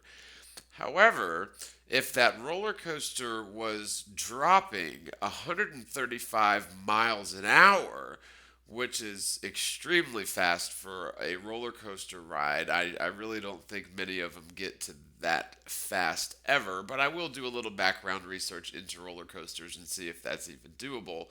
But the whole point is first of all, you would certainly notice that sort of falling away, especially at the equator, but the force of gravity, which is so weak, would necessarily have to provide a counterbalance, or it would have to negate that tendency, or your body's inertia essentially wanting to be flung in a rectilinear path away from the center of the curving body at a rate of about 135 miles an hour. Again, that's because even if you're standing at the equator, perpendicular to the horizon, spinning eastward at a perfectly, straight line east, that's one thing, and you could potentially call that a fixed frame of reference as long as you're fixed to the ground. However, when you consider that that is actually supposedly a curved line, then the idea of angular momentum somehow applying itself to an inverse square parabolic curve is beyond lunacy. It's ridiculous. The objects attached to the Earth would certainly be, compelled along the eastwardly path due to being stuck to the Earth by gravity. However, I do not understand how gravity, being so weak, is able to keep us pinned to the Earth at the equator when we should be wanting to fly off at a tangent to the curve of the Earth at about 135 miles an hour. Thank goodness for gravity, because that's a great deal of downward pressure, essentially keeping us chained to the Earth. Now, the big problem I have here is one that I've mentioned just a moment ago with an observer at the North Pole. If an observer at the North Pole is conducting the same experiment as the person at the equator, traveling 1,037.5 miles in an hour. Now, again, this theoretical globe is not to scale, but we're looking at it from a top-down perspective, with this being the north and the A-B sort of right angle that you see is the 2 points that a person standing still at the equator would theoretically travel in an hour on the spinning spherical Earth.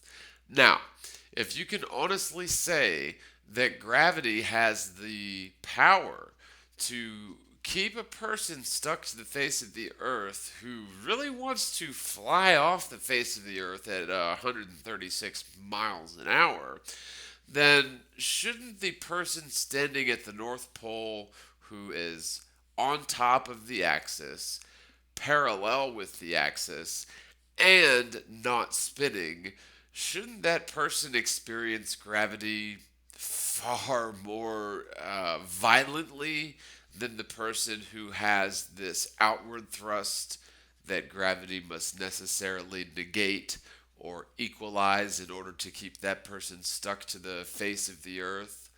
Now, if you're traveling 1,037.5 miles in 1 hour, that's 1,037.5 miles theoretically traversed by a stationary observer at the equator zipping around a giant curve eastward, according to the unfounded, preposterous dogmas of this ancient religion who purport their bizarre belief system as factual. The related theory of Earth's so-called axial rotation, with the center of curvature being theoretically aligned with the magnetic north, and Polaris, the North Star, with the center of curvature in terms of the parameters of the Earth, the theoretical axis of rotation, which has never been measured, supposedly 4,000 miles down from your feet at the equator towards the center of the theoretically spinning Earth. Standing at the equator, it takes an hour to travel from point A to point B. Spinning along at the equator, you should experience an outward acceleration of around or slightly above 130 miles an hour, simply due to the axial rotation alone.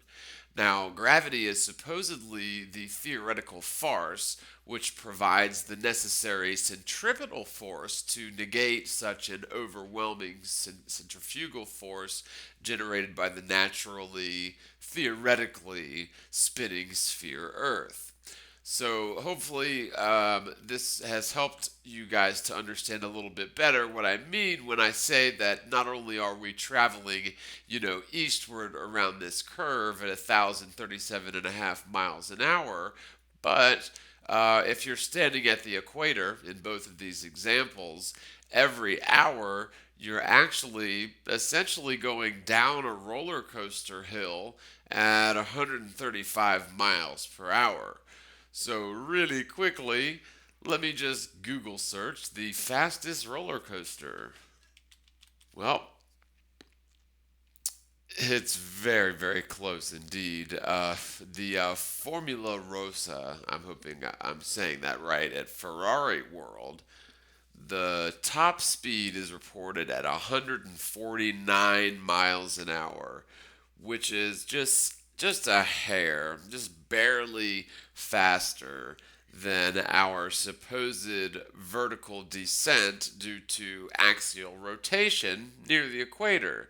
So I'll throw up a pic at that roller coaster, but I can guarantee you that when the people going straight down the track, pretty much with, stuck to that roller coaster as a fixed frame of reference, when they hit that downhill where they're going, about 150 miles an hour, they're going to feel it. Just as an interesting side note, the second fastest roller coaster is the King de Ka at Six Flags Great Adventure in New Jersey, which max speed is 128 miles per hour, which is slower than the vertical drop due to axial rotation at the equator. So that roller coaster is,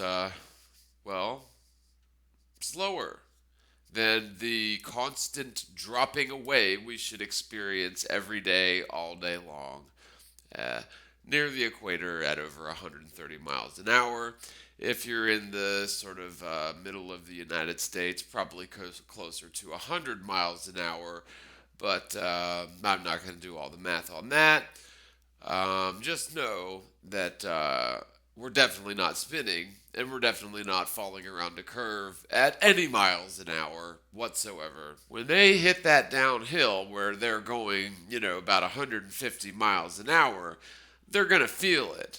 They're going to be able to tell the difference. And, similarly, I've argued that not only do we have this spinning, and I'm just going to cover the spinning in this video because I'll cover the Earth's supposed traversing around the sun in later videos, as well as the sun's supposed traversing around the galactic center in other later videos, and ultimately the galaxies all flying off in different directions, galaxies which should be breaking apart or sort of falling apart due to issues with, space-time, not being a very good structural component. At any rate, I digress. I just thought that it was adequate enough to sort of describe these major problems just with axial rotation alone. And, of course, I've made several videos covering, problems with orbital mechanics as well as curvilinear orbits that are often in conflict being considered any sort of fixed frame of reference. So, for example, imagine that the galaxy or the galactic plane is traveling, just say for a frame of reference, let's just say it's traveling straight up. So here lately I have been a bit confounded in terms of the accepted version of the lie known as the universe. I've always had a fairly, firm understanding of the so-called scientific explanation of reality, but there's always been a few points of contention for me, so I've done a little bit further research into some things that I've been sort of curious about, wondering in terms of what exactly is going on with the galaxy and that relationship with the ecliptic or the solar plane, and that relationship with the moon's orbital plane around the Earth. And it's very peculiar indeed. One example of an issue that I have is all the different models and theories about what's going on with our solar system in relation to the galaxy. Now, it's my understanding that the Milky Way galaxy is supposedly a spiral galaxy, so essentially all the stars and bodies that orbit around the central mass of the galaxy, which is supposedly a supermassive black hole, all of this stuff is supposedly orbiting the center of the galaxy on essentially the same plane.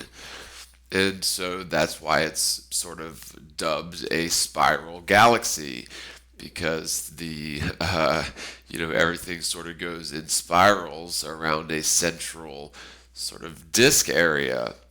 And I've always sort of thought that the solar plane, or the ecliptic, the plane upon which our planet and most of the other planets allegedly orbit around the sun, that's called the ecliptic, or you can call it the solar plane.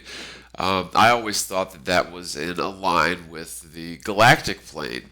It sort of makes a lot of sense that it would if the Milky Way galaxy is indeed, this spiral galaxy where everything's going around in concentric circles around the center.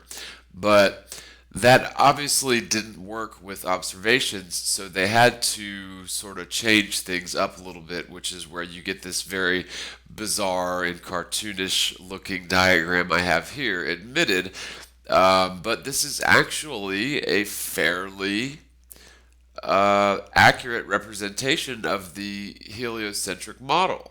So a couple of things to point out, and I guess I'll start with the largest objects and work my way down.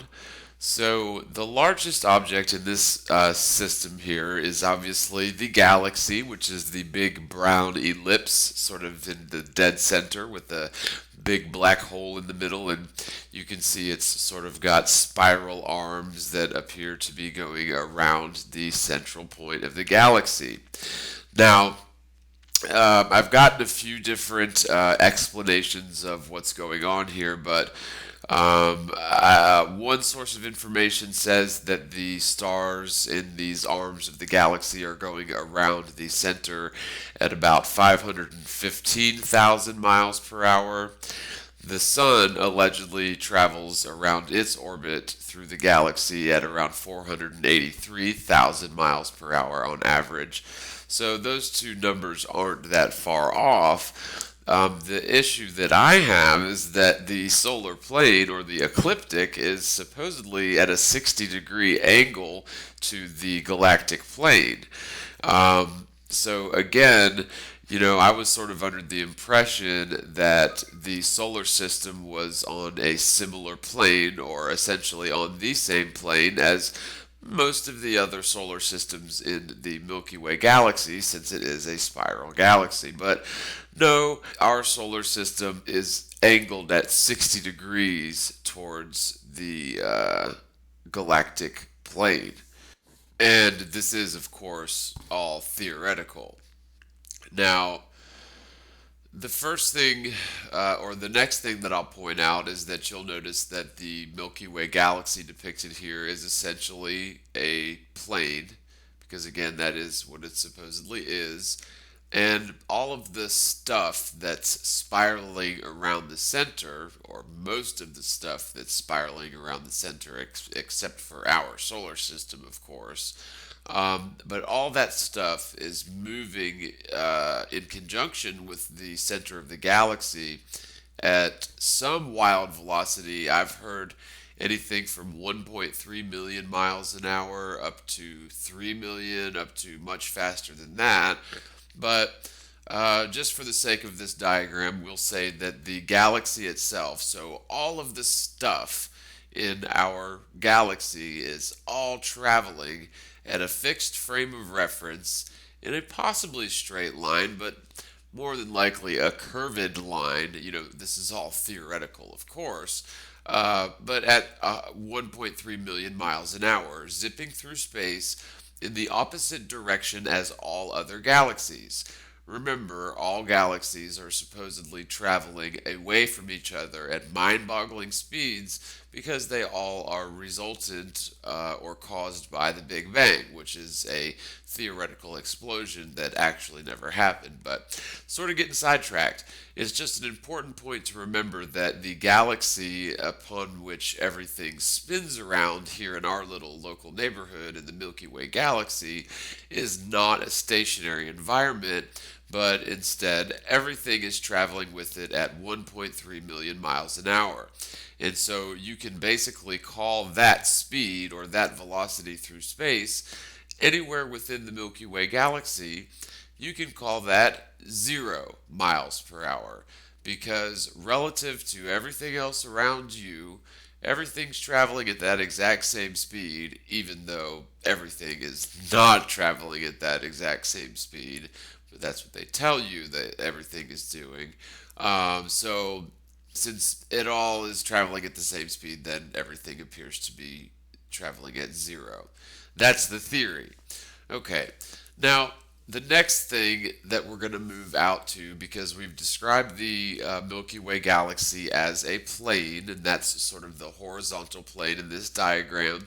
You can see that I've depicted the outer edge of the spiral arms, the stars towards the outer edge, spinning around the galactic center at about 515,000 miles per hour, with our sun traveling at an odd, peculiar 60-degree angle to the galactic plane at 483,000 miles per hour, allegedly. And then when you move up from the sun, you can see where the Earth's supposed orbit intersects with that of the sun.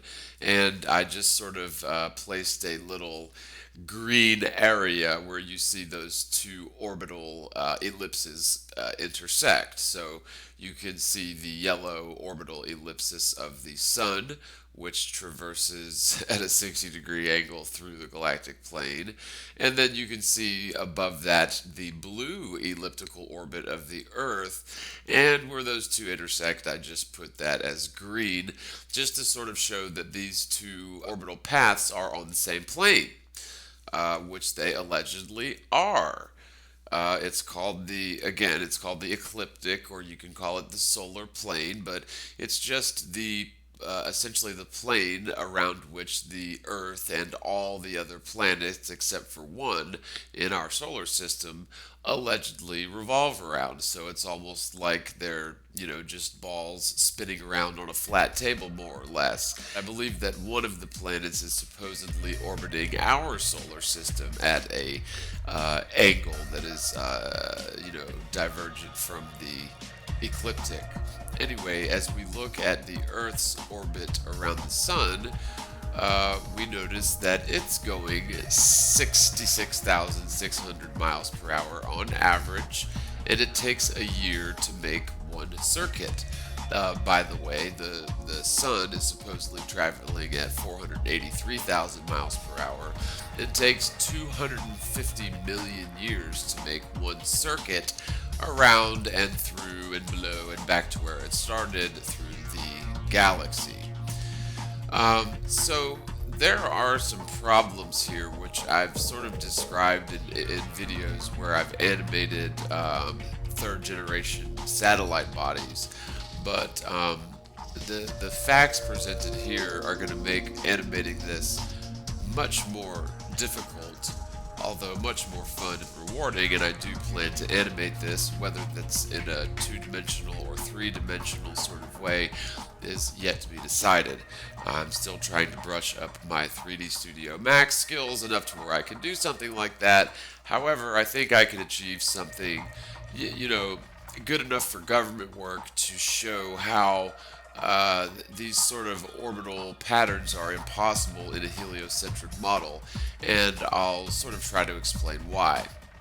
And I'll try to roll one of my videos showing that bodies in orbit around other bodies in orbit are not making circles or even ellipses, as you see here in this diagram. It all sort of works out neatly when you consider them as ellipses, but in fact, if you trace the path of, say, the moon, and if you just look at that path of the moon, it actually makes sort of spiral or sinusoidal or like sine wave patterns through the sky and through the cosmos.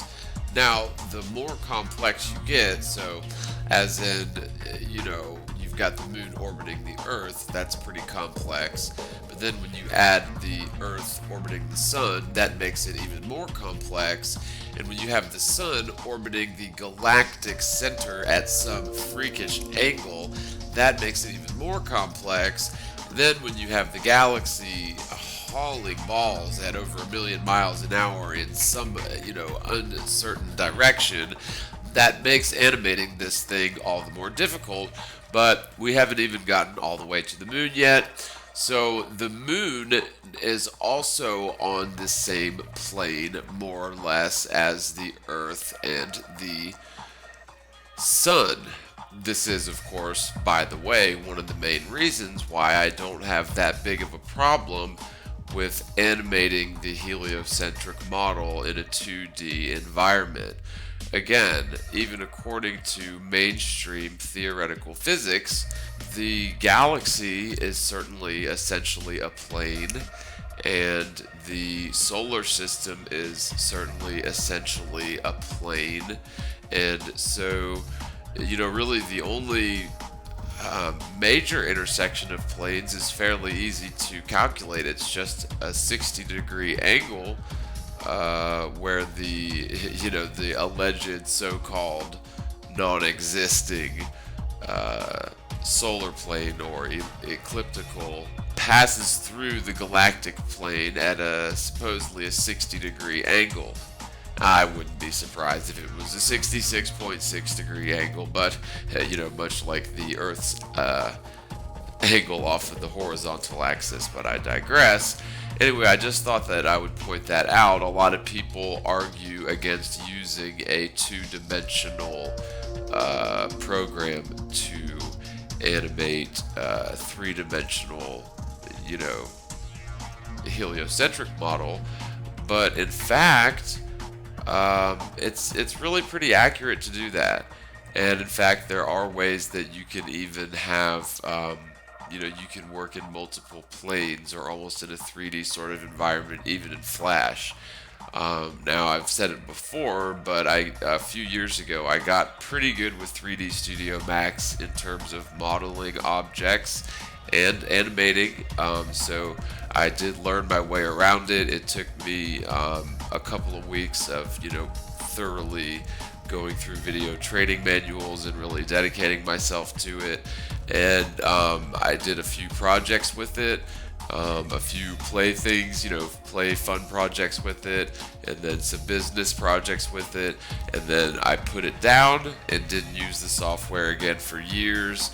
And, if you've ever used AutoCAD or specifically 3D Studio Max, you'll know that it's not like most typical Microsoft or Adobe products or such that, you can pretty much put them down and mess around with other similar products and other software and then pick right back up with your Adobe or Microsoft stuff, because most of the hotkeys are the same, and you're usually working in a two-dimensional environment, and there's lots of complexities involved with working in 3D and applying textures to where you really have to dedicate yourself to it and focus on it in order to become proficient with it, which I really do want to get back into, and I am back to practicing at it, but I'm just not back to that point to where I'm proficient in it. I wouldn't even say that I ever got to a point where I was proficient in it, but I did get to a point where I could, model things in 3D that I wanted to model, and I could animate them and animate the cameras, and that's pretty basic stuff. Use different sorts of lighting, and so that's the basics of it. But really, when you're talking about 3 spheres, for example, that's really about as basic as it gets. So I've even done some preliminary stuff that's starting to look pretty good. But I just want to get a little bit better with my textures and my use of lighting and background and stuff before I start, and also the accuracy of my measurements and angles and such before I start putting out any 3D animations. But look forward to those, and certainly look forward to some 2D animations of my sort of newfound knowledge of the false heliocentric theory, intricate details of the compounded lies, where they have indeed at some point placed the ecliptical or the solar plane at a 60-degree angle to the galactic plane, which I do remember. I think I remember learning that at some point, which is why whenever I've considered things like the spinning Earth and the spinning sun going around the galaxy, I've always considered it in both ways of thought. In other words, I've considered it with the solar plane or the ecliptical being in alignment or in accordance with the galactic plane, as well as at some other angle. I believe I used 90 degrees, or it was really probably closer to 60, but I said 90 degrees. But anyways, we know that the false way to look at it is that everything in the solar system that we're concerned with, being the sun, the earth, and the moon, are all essentially on the same plane. You've got the tilt of the earth that sort of causes some confusion in that regard, but we're still essentially on the same plane, and the moon remains essentially on the same plane, but also adds further to the confusion because it can stray plus or minus, within a 5-degree range of that ecliptic plane. Theoretically speaking, of course, we're just simply testing the heliocentric hypothesis, and with this sort of information, it should be fairly easy to animate and show how it's physically impossible. So you notice I put that sort of pink square behind the moon, the earth, and the sun, and I provided sort of shaded areas where the orbits intersect, just to sort of show the eye that all of these objects are on the same plane. Okay, now the moon's orbit does diverge from the ecliptic by about 5 degrees, and I'm not sure if it's 2.5 degrees in either direction, but it's 5 degrees divergent, which is not much in the grand scheme of things.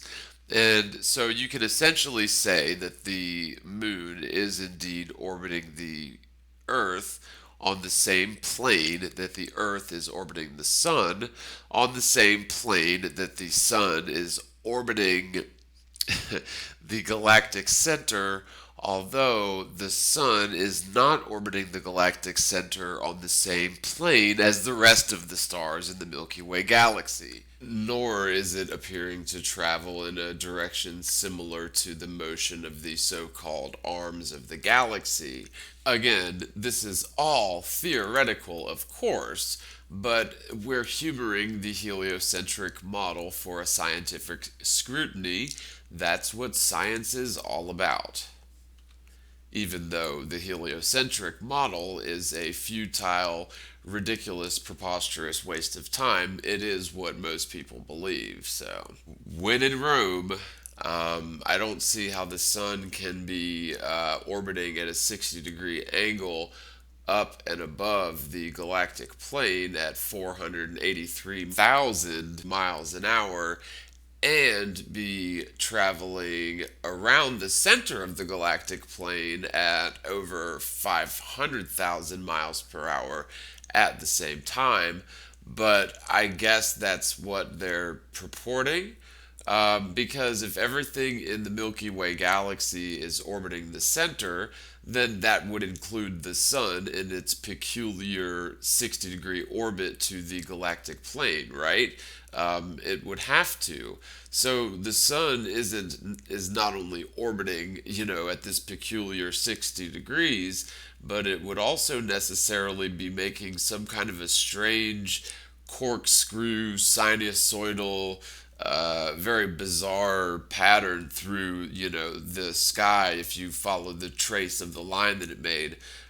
This is going to be very interesting to animate, and it's really surprising that you can't find too many really good animations of how this whole solar system thing works. The best you'll find are animations where the sun is moving very slowly and the earth is moving very quickly and the moon is moving much more quickly than any of it, and that's really the only way such a thing can work. You can't have a slower moon orbiting around a faster earth orbiting around a faster sun. You can't demonstrate it on a computer screen, just like it can't occur in reality. There are certain things that are physically possible, and there are certain things that are physically impossible, and unfortunately, orbital mechanics are physically impossible in an Einsteinian gravitational sense. Now, I can see something like electromagnetism producing something akin to orbit, but I don't think that the sun and the moon, and certainly not the Earth, are gravitationally bound objects, nor do I think that the far distant spirals in the night sky, these so called galaxies, are gravitationally bound objects either, because, again, well, gravity doesn't exist. And so, if they are bound by anything, it's probably closer akin to electromagnetism and certainly nothing to do with gravity whatsoever. So, this is sort of odd and peculiar, and I suppose that modern physicists will tell you lots of solar systems that dwell within spiral galaxies have their ecliptics at odd angles to the, plane of the spiral, but I digress. I've never been to another galaxy, and in fact, I don't even think such thing as galaxies exist. As a matter of fact, nobody in the world ever believed or even thought of a thing called a galaxy other than possibly the, universe which we dwell in until 1929 when Hubble postulated the idea of other galaxies. And so that's where we get a lot of this total craziness. But just to sort of review this diagram again, because it is an important point to keep in mind, and I am planning on animating this accurately, and you can do it accurately in a two-dimensional environment. It just makes it a little bit more difficult when you've got, let's see, 1 moving parts, 2 moving parts, 3 moving parts, 4 moving parts that are all going in conflicting, opposing directions. The smallest of the moving parts are supposedly the slowest, yet they somehow are faster than the largest and fastest moving parts. So let me just give you an example of what I'm talking about. If you look at an animation of, say, the sun traveling in a curve, just a portion of a curve around the galactic center, and we'll just worry about the sun, the moon, and the earth in this example. So you've got the sun just basically traveling sort of along a very, very shallow curve, so nearly a straight line, just a barely curved line. The sun is going extremely fast, almost 500,000 miles an hour.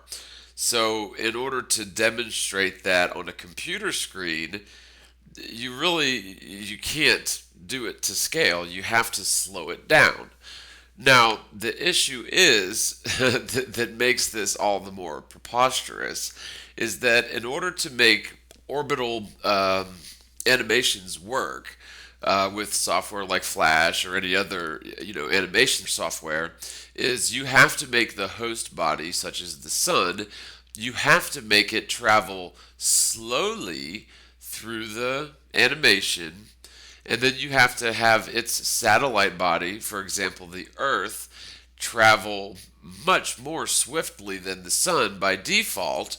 And remember, this is in a situation where the sun is slowed down disproportionately so that it can be animated. You can't have a 500,000 mile an hour sun going across the screen. Now, if you scale everything down, proportionately so it fits on the screen, let's say the sun travels at 5 inches an hour, or 5 inches a minute. Well, since it's going about 10 times faster than the Earth, then that means that the Earth would have to be traveling about 5 inches every 10 minutes. And in order to get that to work in an animation, I'm not sure how you could do it. Again, the only way to get these sort of orbital animations to work is either to consider them in a stationary situation where everything's just going in circles or going in ellipses. But when you actually understand that these objects are all hauling ass, and the smaller satellite bodies are supposedly much slower than the larger host bodies, yet the only way we can animate this so that it actually looks like bodies orbiting larger bodies is if we take the largest, fastest bodies and slow them down to much, much slower than the slowest, smallest bodies in order to get it to even be physically possible. Now, even in skewing everything in the opposite way that it should be, so in other words, the galaxy should be the fastest object zipping across the screen, while the moon should be the slowest object barely moving at all, according to the heliocentric model, and yet we have to do the exact opposite in order to get the animation to work. So, in other words, we have to slow the fastest galaxy down to a near crawl. Then we have to slow the next fastest object, the sun, down to slightly more than a near crawl. And then the next smaller, slower body, the Earth, orbits the sun fairly quickly. And then the tiniest, slowest satellite object, at this point it's a fourth generation satellite body, the moon, the smallest, tiniest, slowest object, in order for the animation to work, must be the fastest object by far. And keep in mind, this is in a situation where everything has been skewed inversely. So, in other words, if you were to use the actual speeds to scale of all of these, different objects moving in different conflicting directions, what you would wind up with is a galaxy 500 light years over that way, a sun 300 light years, in that direction, an Earth, a light year back that way, and a moon, a light year way back over there. Because, again, orbital mechanics simply don't work, even in animations where we give this whole thing so many benefits of the doubt and so many, just freebies, gimmies. It's really no wonder nobody ever tries to accurately animate what's going on with the galaxy and what's going on with the orbit of the sun and the planets and the moon, because it doesn't make any sense. I could have sort of seen this thing making some degree of sense if the elliptical or the solar plane or the orbital plane was aligned with the galactic plane. But since that's at a 60-degree angle to the galactic plane, it really just throws so much more complexity into the mix, because the sun traveling at, say, 500,000 miles an hour around, that center with one of these arms of the galaxy, it's going at nearly a right angle, and actually a 60-degree angle in towards that mishmash of stars going around the center of the galaxy. So it appears to be sort of a black sheep of the galaxy. But at any rate, when you consider furthermore that the Earth is on that same plane or the same ecliptic as the sun, and the moon is more or less, 5 degrees off, is not much, on the same plane as the Earth and the sun as well, then it really goes to show, and it makes a lot of sense to me, but I'll sort of have to animate this to show you guys what I mean, how this is physically impossible. Einstein's relativity doesn't solve this. You simply cannot have slower, smaller objects beating out faster objects by many orders of magnitude, simply because of this idea of relativity and space-time and, gravitational fields. For one thing, gravity has never been proven, demonstrated, or even observed Sure, we've already talked about Cavendish and that debacle, but in all honesty, the natural laws of density and buoyancy explain what goes up must come down perfectly well, without the need for any theoretical chains to hold us stuck to the side of a spinning sphere, going over 1,000 miles an hour near the equator. Which, we hadn't even factored that into this little situation here. You have to add that into the mix as well. Now, one thing that I'll mention here, since again, this is a relatively accurate, obviously it's not to scale, but it's a relatively accurate depiction of what's occurring in the galaxy and in our solar system and in our orbit around the sun and in the moon's orbit around the Earth. This is a fairly accurate depiction. And as you know, this is all very much theoretical. I don't mean these are viable answers, I just mean these are the mainstream theoretical fantasies of the day. Now, if you can imagine racing against an Olympic runner, that let's say he could run 5 times faster than you. And let's just say you guys are running around a curved track. Now, let's say at the start of the race, you keep up with him for a bit, and he starts to outrun you. He starts to get ahead of you. Now, let's say hypothetically you were able to gain the second wind and catch up with the guy that could run 5 times faster than you. Not only catch up with him, but run faster than him, get way out in front of him in terms of the race, and then turn around on the track, run the opposite direction towards him while he continues running in the right direction. You turn around and start running back towards him. And then after he, passes you and starts kicking your butt again in the race, you turn around and start heading the correct direction again. Even though he can run 5 times faster than you, how many times do you think you'd be able to do this? Well, I'll tell you for sure that you never even would have caught up with him in the first place. He can run 5 times faster than you. Now, if he was tugging you along with a rope, say that's gravity, and you were on roller skates, I could see you somehow keeping up with him and maybe even gaining on him.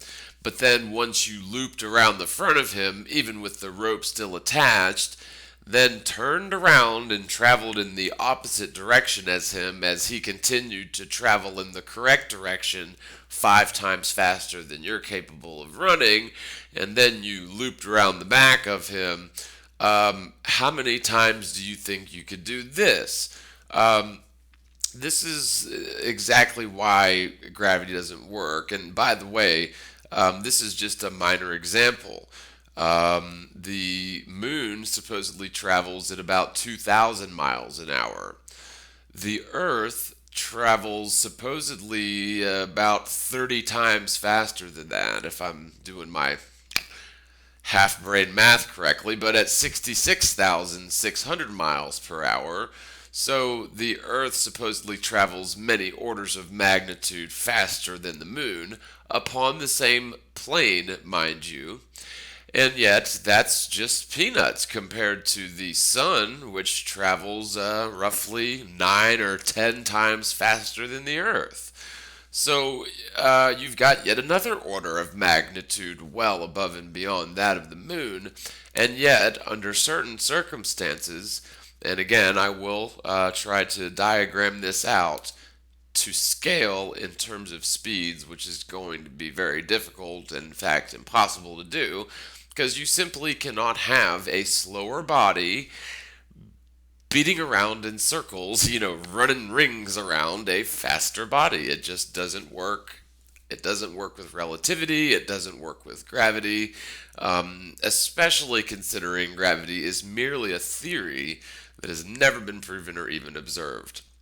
So now that we've sort of studied this, galactic model, I think it's even more laughable than I ever thought it was before. Now, again, all of this stuff isn't to scale, but don't you think it's kind of odd that we supposedly live in a spiral galaxy where most of the objects are oriented sort of in a plane or in a dish shape, spinning around the center of the galaxy, and yet our little solar system is sort of, wedged into the heart of the galaxy at a 60-degree angle. I do remember hearing some theoretical physicists postulating that we may be part of a binary galaxy system or even a binary solar system, which they say could explain things like comets or, this angle that we have towards the galactic center, I would suppose. But at the end of the day, this bizarre cockamamie compacted lies on top of lies on top of lies to make this heliocentric model work is this very peculiar, almost laughable model of the universe that all people believe to be true and correct because they were taught it since they were toddlers. But I can pretty much guarantee you that most people have never even considered the Milky Way galaxy or the solar plane to this level. In fact, me myself, being a fairly avid science geek, had never really delved this deeply into the supposed goings-on of the Milky Way galaxy and the solar system and that relationship. And so this is very enlightening to me in terms of what they're claiming in the heliocentric model, because it seems like there should be some key pieces of information in here that, force them into laboring to make their model work so that you have this very odd and peculiar and unnatural sort of phantom of a model that is designed to always assume the theories to be correct without ever searching for proof of the theories or without ever finding proof of the theories, and somehow claiming that the original observations which led to the postulation of the theory to begin with as somehow proof of the theory. So, in other words, Newton observed what goes up must come down. He said that was because of gravity. When an apple falls from the tree, that doesn't prove gravity is an accurate theory. It just proves that the original observation was correct. What goes up must come down here on the ground, on the physical plane, in reality. Two other examples are evolution and gravity. Gravity is a theory that theoretical physicists are still trying to find, and just a couple weeks ago they sent out some bogus images of two supposed black holes colliding and becoming one singular black hole. Ladies and gentlemen, we have detected gravitational waves. We did it.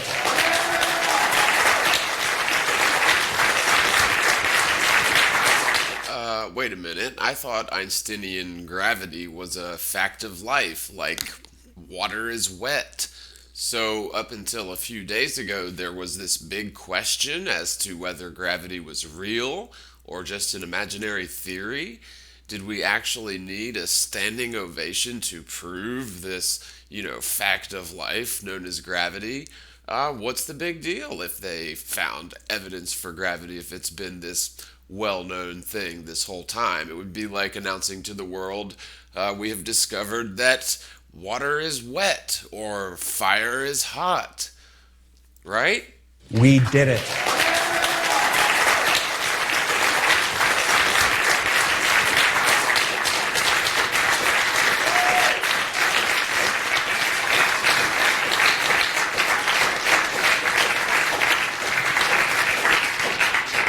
I am so pleased to be able to tell you that. So these gravitational waves were produced by two colliding black holes. Came together,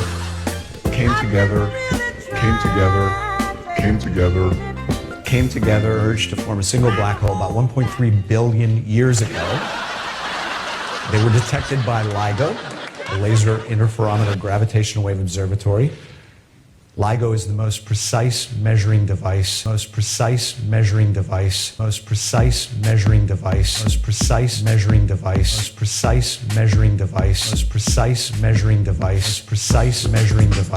ever built. Let me start with what we saw. So on September 14th, 2015, the two LIGO observatories in Hanford, Washington and Livingston, Louisiana recorded a signal nearly at the same time, nearly simultaneously, and the signal had a very specific characteristic. The characteristic of, as time went forward, the frequency went up. And what was amazing about this signal is that it's exactly what you would expect, what Einstein's theory of general relativity would predict for two big massive objects like black holes in spiraling and merging together. Now, it took us months of careful checking, rechecking, analysis, looking at every piece of data to make sure that what we saw was not something that wasn't a gravitational wave, but in fact it was a gravitational wave. And we've convinced ourselves that's the case, and we're here to announce that today. So I'm going to show you two videos that are going to sort of tell you what we discovered. So the first video is the two black holes. So what you're looking at on the screen here are two black holes. Each of them are about 30 solar mass, have about 30 times the mass of the sun. All right, and you're looking, the black holes are the black things in the middle, and you're looking at the stars behind them. By the way, this is not a Hollywood production that I'm going to show you. It is actually a real computer simulation solving Einstein's equations for these merging black holes. So this is really what it would look like if you were in a spaceship close up.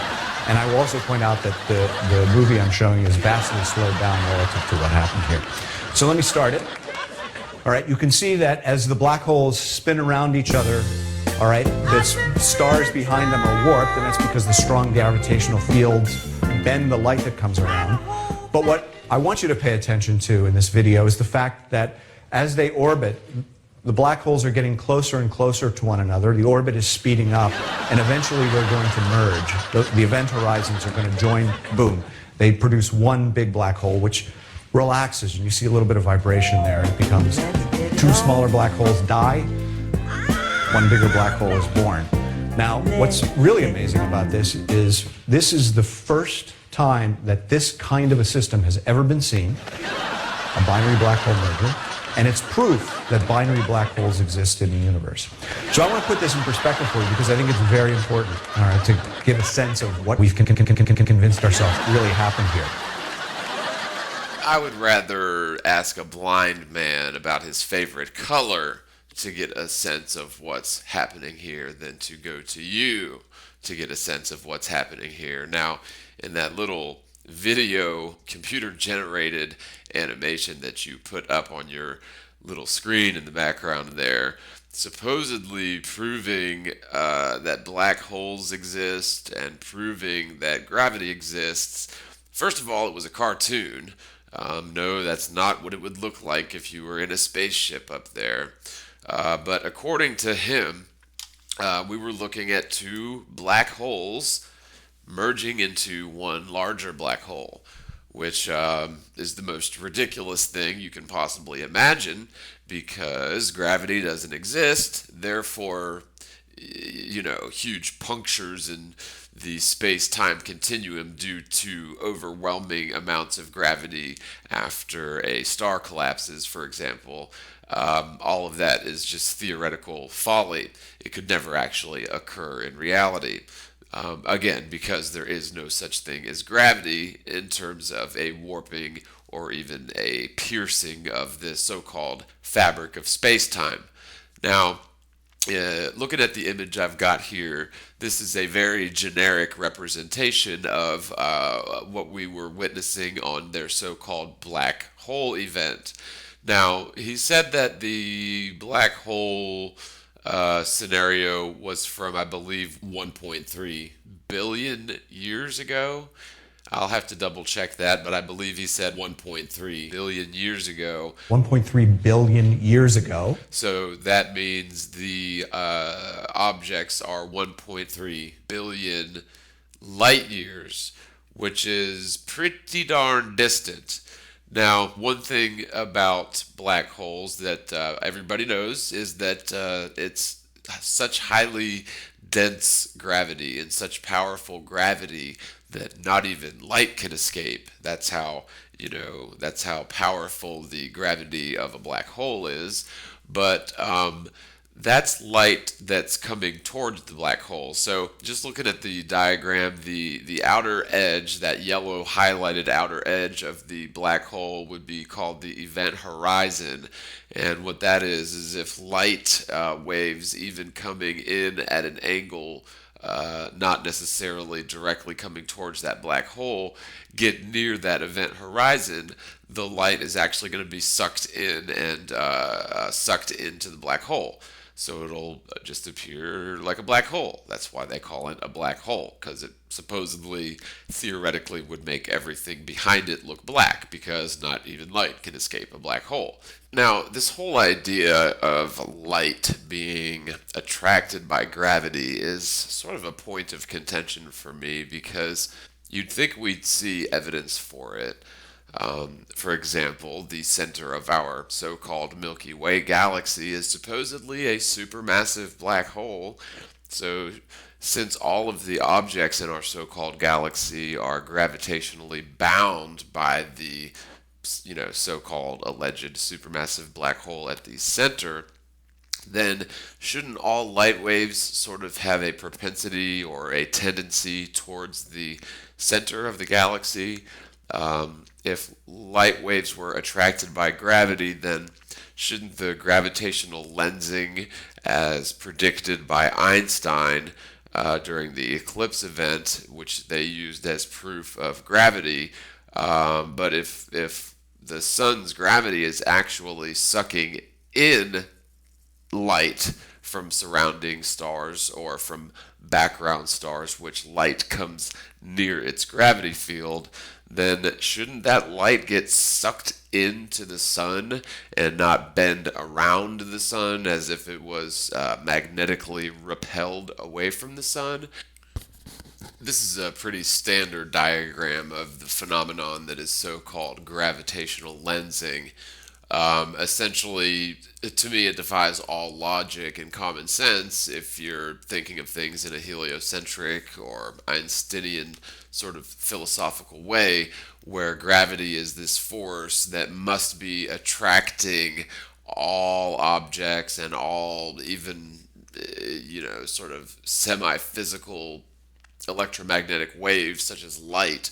But gravity must be attracting everything towards a central point of mass. So in this example here, the normal position of the star on top, beaming directly at the Earth in a straight line, that makes sense, sort of considering space-time as this rectilinear thing. However, when the sun gets in the way, and then this is only visible during an eclipse, because usually you can't see the stars during the daytime, but during the eclipse, what happens is the star or a star that should be behind the sun appears like aside or above the sun, or it actually appears when, again, it should be behind the sun. So that's Einstein used that as proof of gravity. He used that prediction as proof of gravity, but actually it's quite the opposite of what you would expect if gravity were true.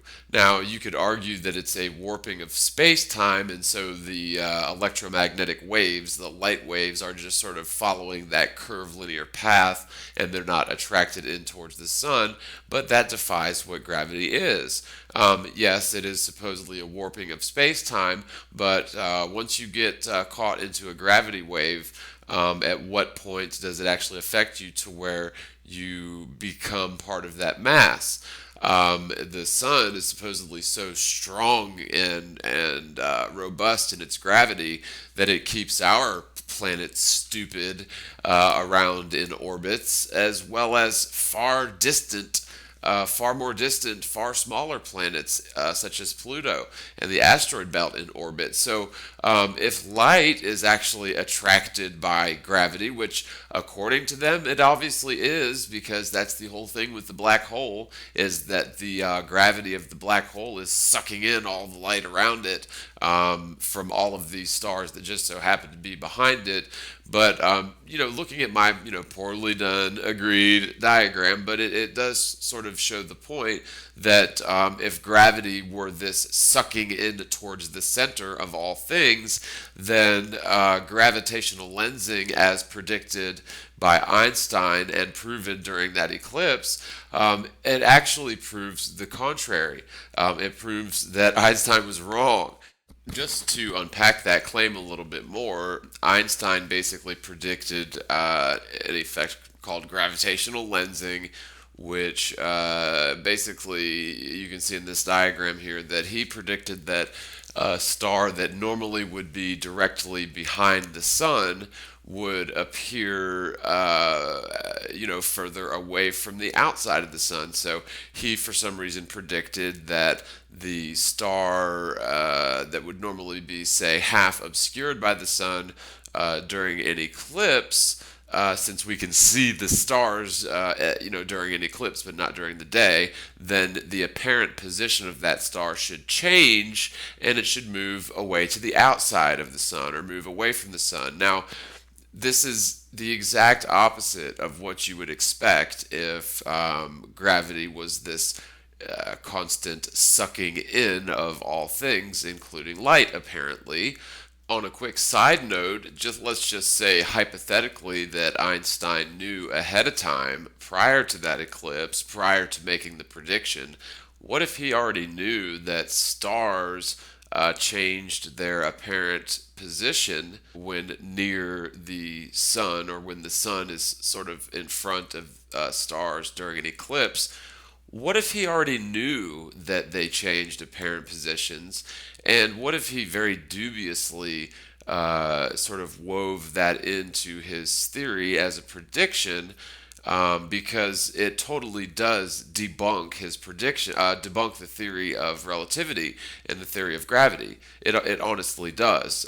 The so-called gravitational lensing debunks the theory completely, and so it was almost necessary and very clever of him, or the society that he represented, or the society that propped him up and backed him, but it was very clever of them to use this probably foreknown, knowledge of how stars apparently change their position during eclipse events, but use that to their advantage as, in the form of a prediction, and they predicted it to occur as they knew it would occur, although the way that it occurs is contrary to the theory of gravity. So if you sort of see what I'm saying here, it was necessary for them to preemptively squash this disproof of gravity by using it as one of their theories to prove gravity in the first place. Very clever. So if you look at the second diagram here, it shows what we should actually expect to see, the actual position of the star, but during an eclipse event, the gravity from the sun should attract that light from that star in towards the sun, but instead it does exactly the opposite. So again, I do understand the counter arguments to this.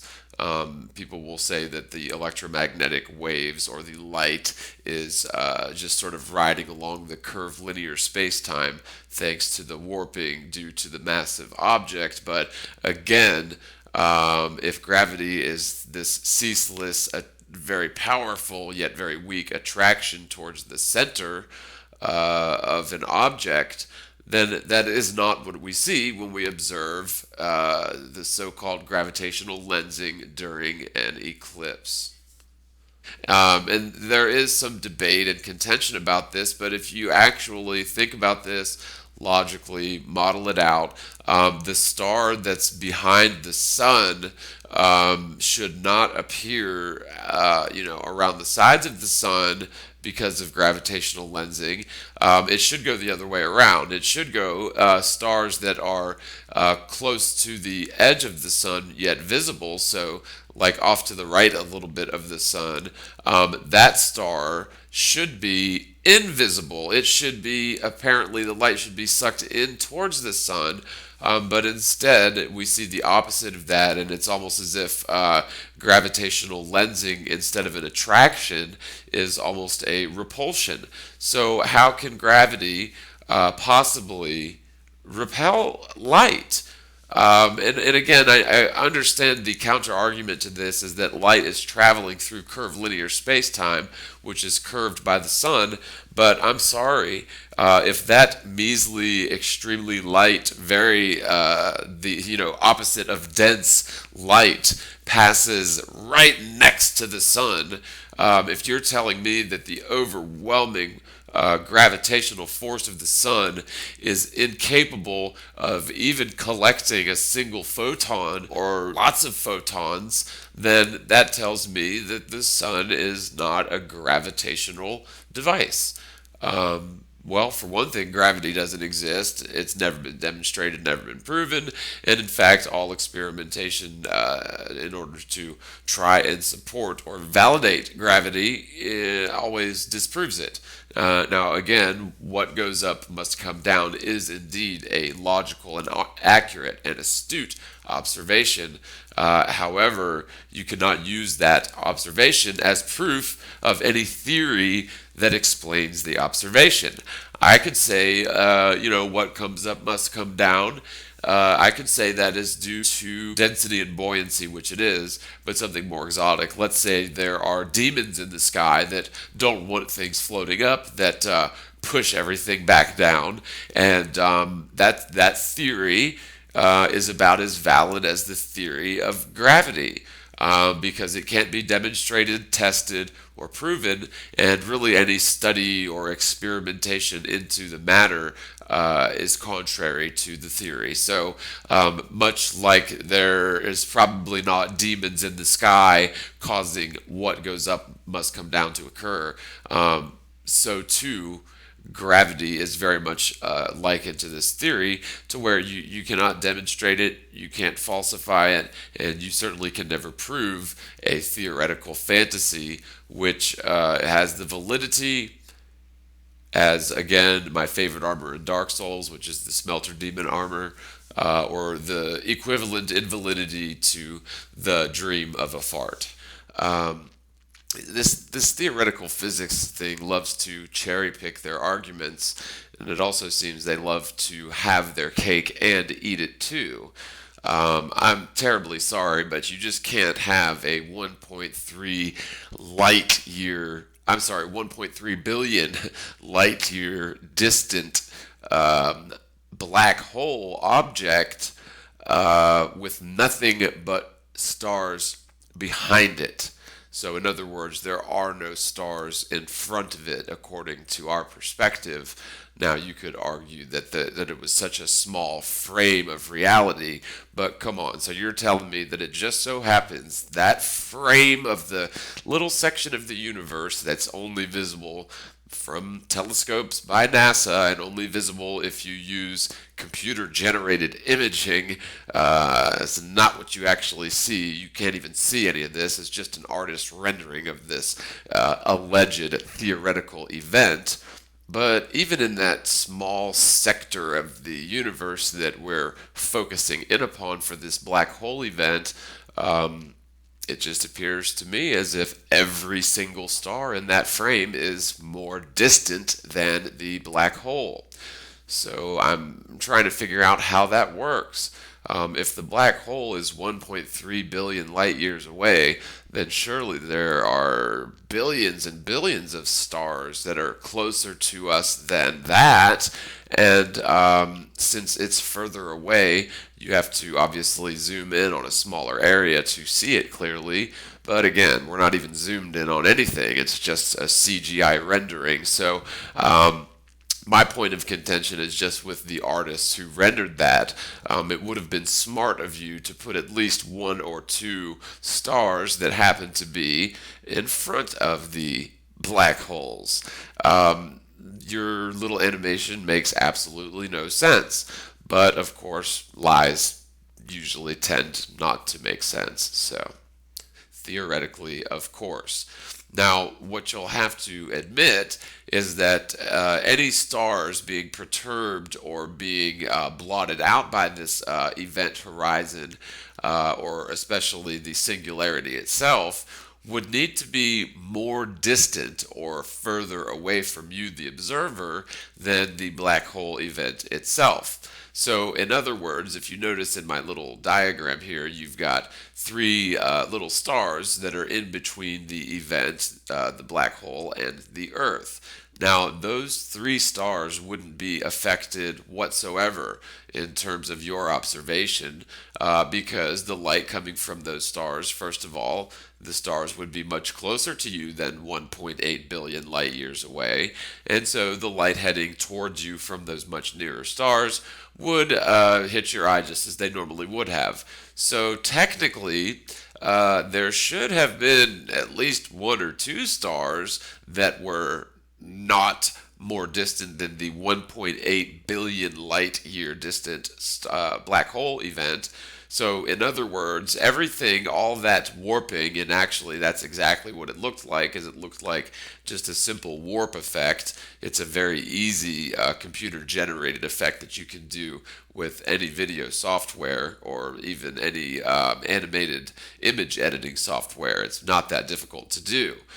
Twist and warp images with computers, and in fact, even the gentleman doing the narration there admitted that it was a computer-generated animation. So it doesn't prove anything. I mean, I can give you a computer-generated animation of the flat stationary Earth, and it certainly can make sense, and it certainly can show how things work, but it doesn't prove it. Proof is never achieved through computer-generated animations. You can only convey ideas or demonstrate principles or, recreate experiments or, describe things in sort of a visual fashion with animations, but you're never going to really prove something with a 3D animation. Now, back to that diagram, you'll notice that first of all, 1.8 billion light years is extremely distant, and so you never would be able to see that event with the naked eye from the Earth. The furthest we can see is about 4,000 light years, which is only a fraction of a percentage of the distance of that so-called supposed event where we had two black holes colliding and becoming one single black hole. Now, the fact that it isn't real footage should tell you something. The fact that it is computer-generated animation should tell you something. And the fact that all of the stars that the two black holes happen to transit all appear to be behind these very, very distant black holes.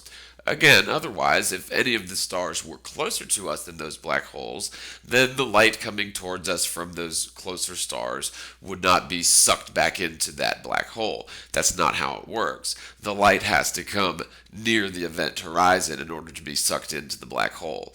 Light isn't going to be sucked millions of light years through space backwards. Okay, so it's very good evidence to me that that whole thing, well, of course it was a computer generated image, but it wasn't even accurate, because the people who did the computer generated image should have at least thought to put some stars closer to the observer than the black hole event, because again, we're looking at very, very distant stars. Surely there are plenty of stars between our eye and that black hole, but nope, according to that animation, all the stars are behind the black hole event.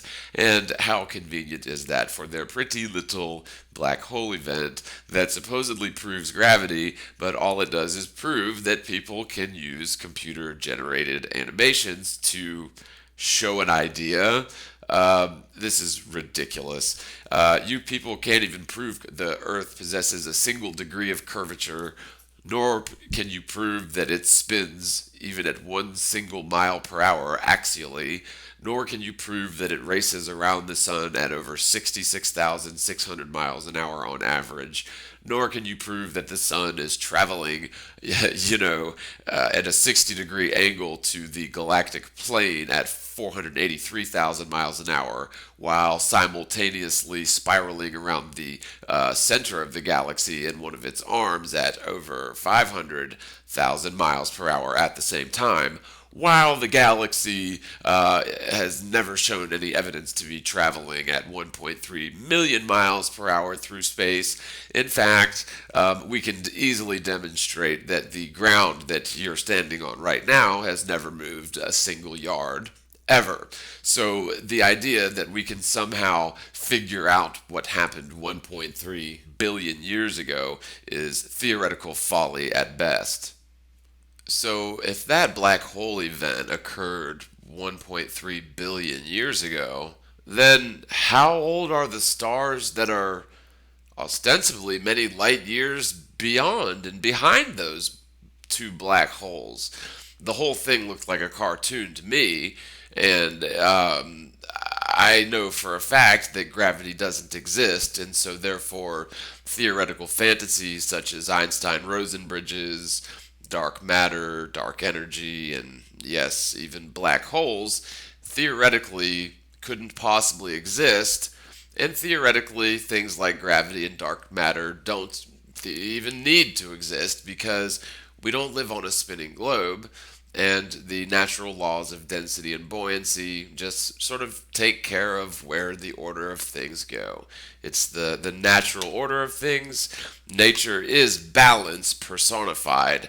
I mean, if you could think of one word to describe nature, it would have to be balance, or at least me personally. But anyway, I'm sort of digressing. I hope I didn't bore you guys too much with this galaxy model here, but I just thought it was sort of amusing, and I am going to be doing some further work and animations into this model of theirs because I intend to show that not only is it preposterous and impossible, but anybody that even remotely applies themselves to, trying to animate a situation where you have very large, very fast, high velocity objects being, run around in circles by much smaller, slower objects, I'd love to see it. Even with relativity in mind, it's physically impossible. It's never going to be proven because it's all theoretical fantasy. Anyway, hopefully you can just check the ground you're walking upon, realize that there is no curvature regardless of altitude, realize that you're not spinning, realize that the world is a plane, it's not a planet, and then maybe we can start, actually finding answers to some of these big questions. I believe firmly that one of the main reasons we don't have answers to the real important questions in life is because our society has been set up in such a manner that the brightest minds, the most dedicated people, are forced into a system where they pay their entire lives into a debt system, especially those who attend very expensive colleges and end up owing, federal and student loans for the rest of their lives. But these people, unfortunately, must conform to this preposterous model in order to be considered rational, sane people.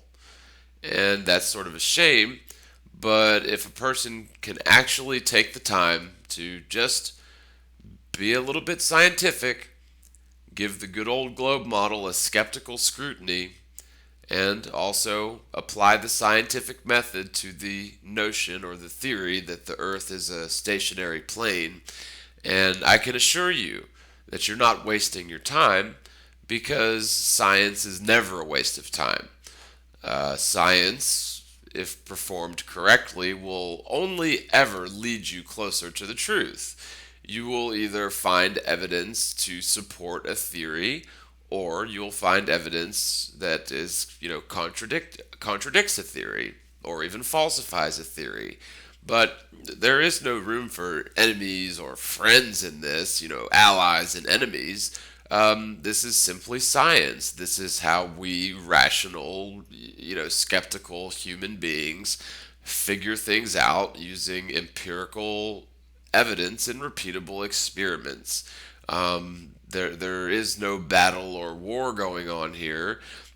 We just want to fully understand the truth, and the best way to begin doing that is to completely debunk the heliocentric model, which is sort of my primary mission, and of course to provide good solid evidence that the stationary plane Earth is the plain, simple truth.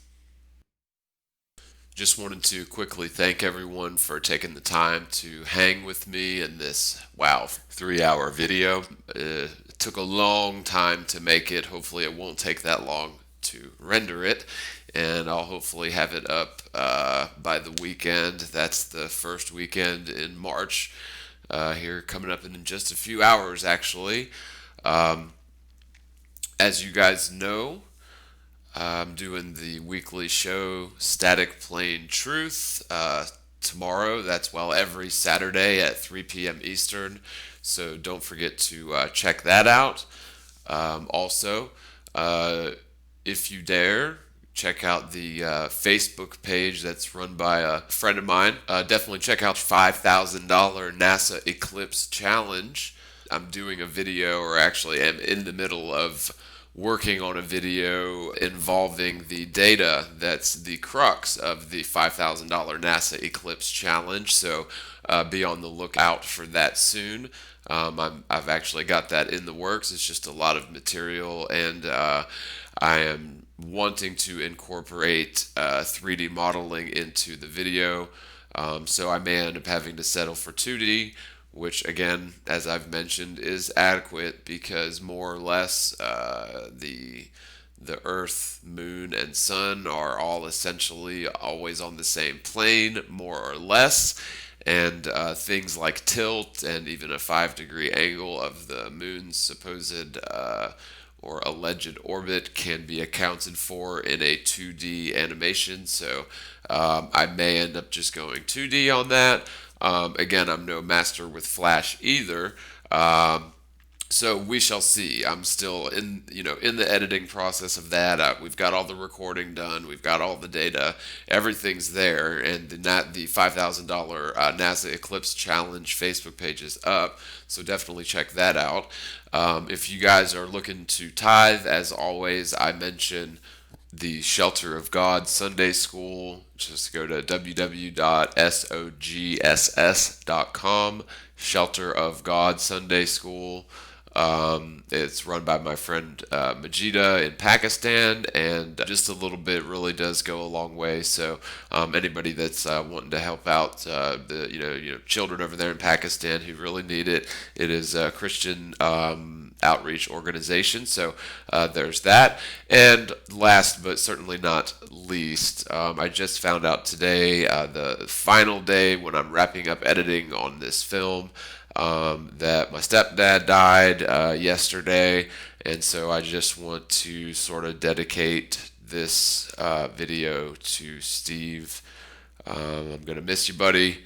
Love you, man, and definitely just dedicate this one to you. I wish you could have been around to see it. So, since you were honestly one of the funniest people I've ever known, I think it's fitting to sort of wrap this up with a joke. So the Pope gets off a plane, and he gets in the back of the limo, and they take off out of the airport. And before they're getting on the highway, the Pope bangs on the glass, and the driver rolls down the window. The Pope tells the limo driver, "Let me up front, I want to drive." And the limo driver goes, "Well, no way. There's no way. You're the Pope. I'm the limo driver, and I'm going to do the driving." You sit back there and do the poping. So a few minutes later, the Pope just insisted on it. He said, listen, man, I never get out. I never get to drive. Nobody ever lets me drive. And I just want to drive from the airport to my house. Is that so much to ask? I mean, I'm paying you well. So the limo driver pulls over and gets him back and lets the Pope drive. So the Pope floors it and starts driving like a maniac, gets right back on the freeway. He's doing 80. He's doing 90. He's doing 110. So he's got the limo driver pretty well scared, but quickly enough, whoop whoop, they get pulled over. And being the Pope, of course, he's a law-abiding citizen. He pulls over, and the police officer obviously marches up to the front of the limo to the driver's side, taps on the tinted glass window, and the Pope rolls down the window. And so the police officer, a little bit astonished, says, "Sir, do you know why I pulled you over?" And the Pope says, well, yeah, I know I was speeding. And so the officer goes back to his car, gets on the phone with dispatch, and he says, I need to talk to the chief. So he gets on the horn with the chief, and he says, Chief, I got a pretty big one here. And the chief says, well, what do you mean? He's like, well, you're not going to believe this, but I've got the big one. And he says, well, what, a celebrity? And he said, no, way bigger than a celebrity. And he says, well, what, a politician? He says, no, it's not a politician. Now, I don't know what the deal is, but whoever this is, he's got the Pope as his freaking chauffeur. Everyone out there, if you'd like to help me in my efforts to continue making videos such as this, living isn't free. And so I do include some advertisements with my videos, limited advertisements. I don't like to, I don't want to be the channel that you have to sit through non-skippable ad every 15 minutes like some do. So my ad revenue isn't that great, but the community has really been keeping me going. It's because of the community that I keep making flat earth proof videos. People want me to keep doing it, and people that want to help or people that would like to contribute to my efforts can do so directly via PayPal.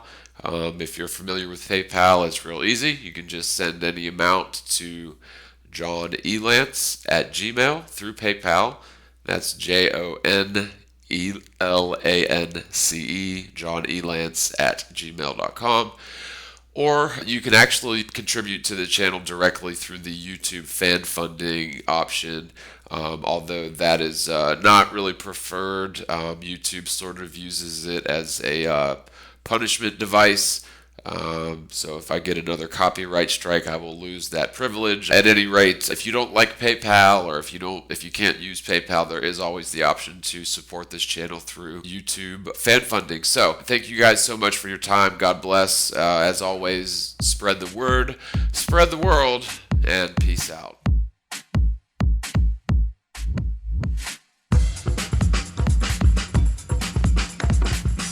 Funky bass, Johnny.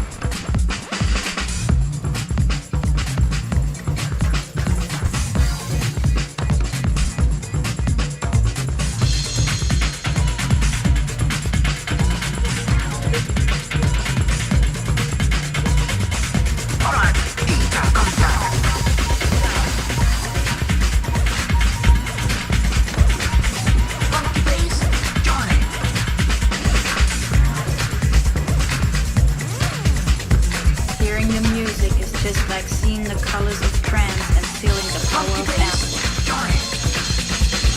Trance and acid. Trance and acid. Acid.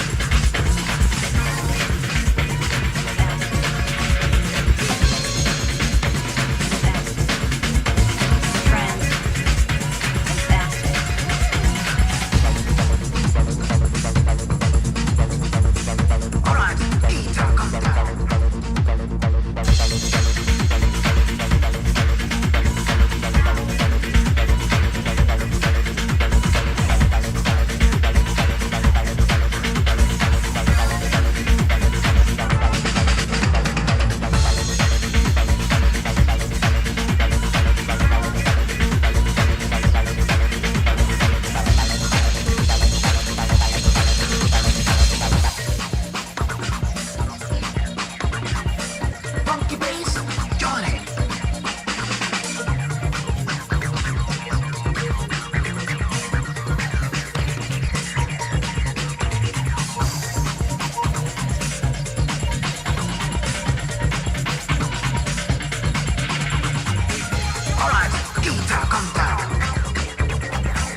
Hearing the music is just like seeing the colors of trance and feeling the power of acid.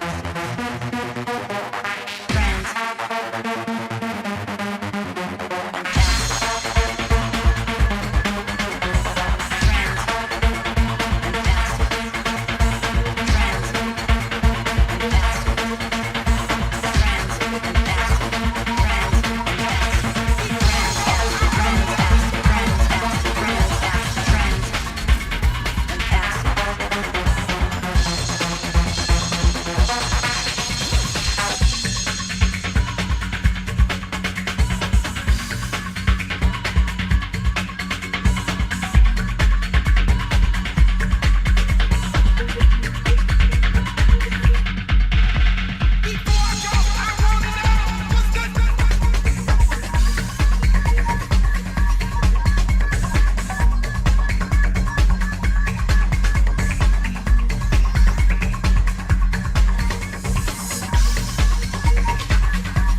Ain't it funky?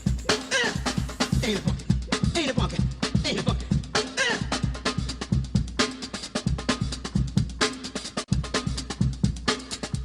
Ain't it funky? 1, 2, 3, 4. Not something that wasn't a gravitational wave, but in fact it was a gravitational wave. And we've convinced ourselves that's the case, and we're here to announce that today.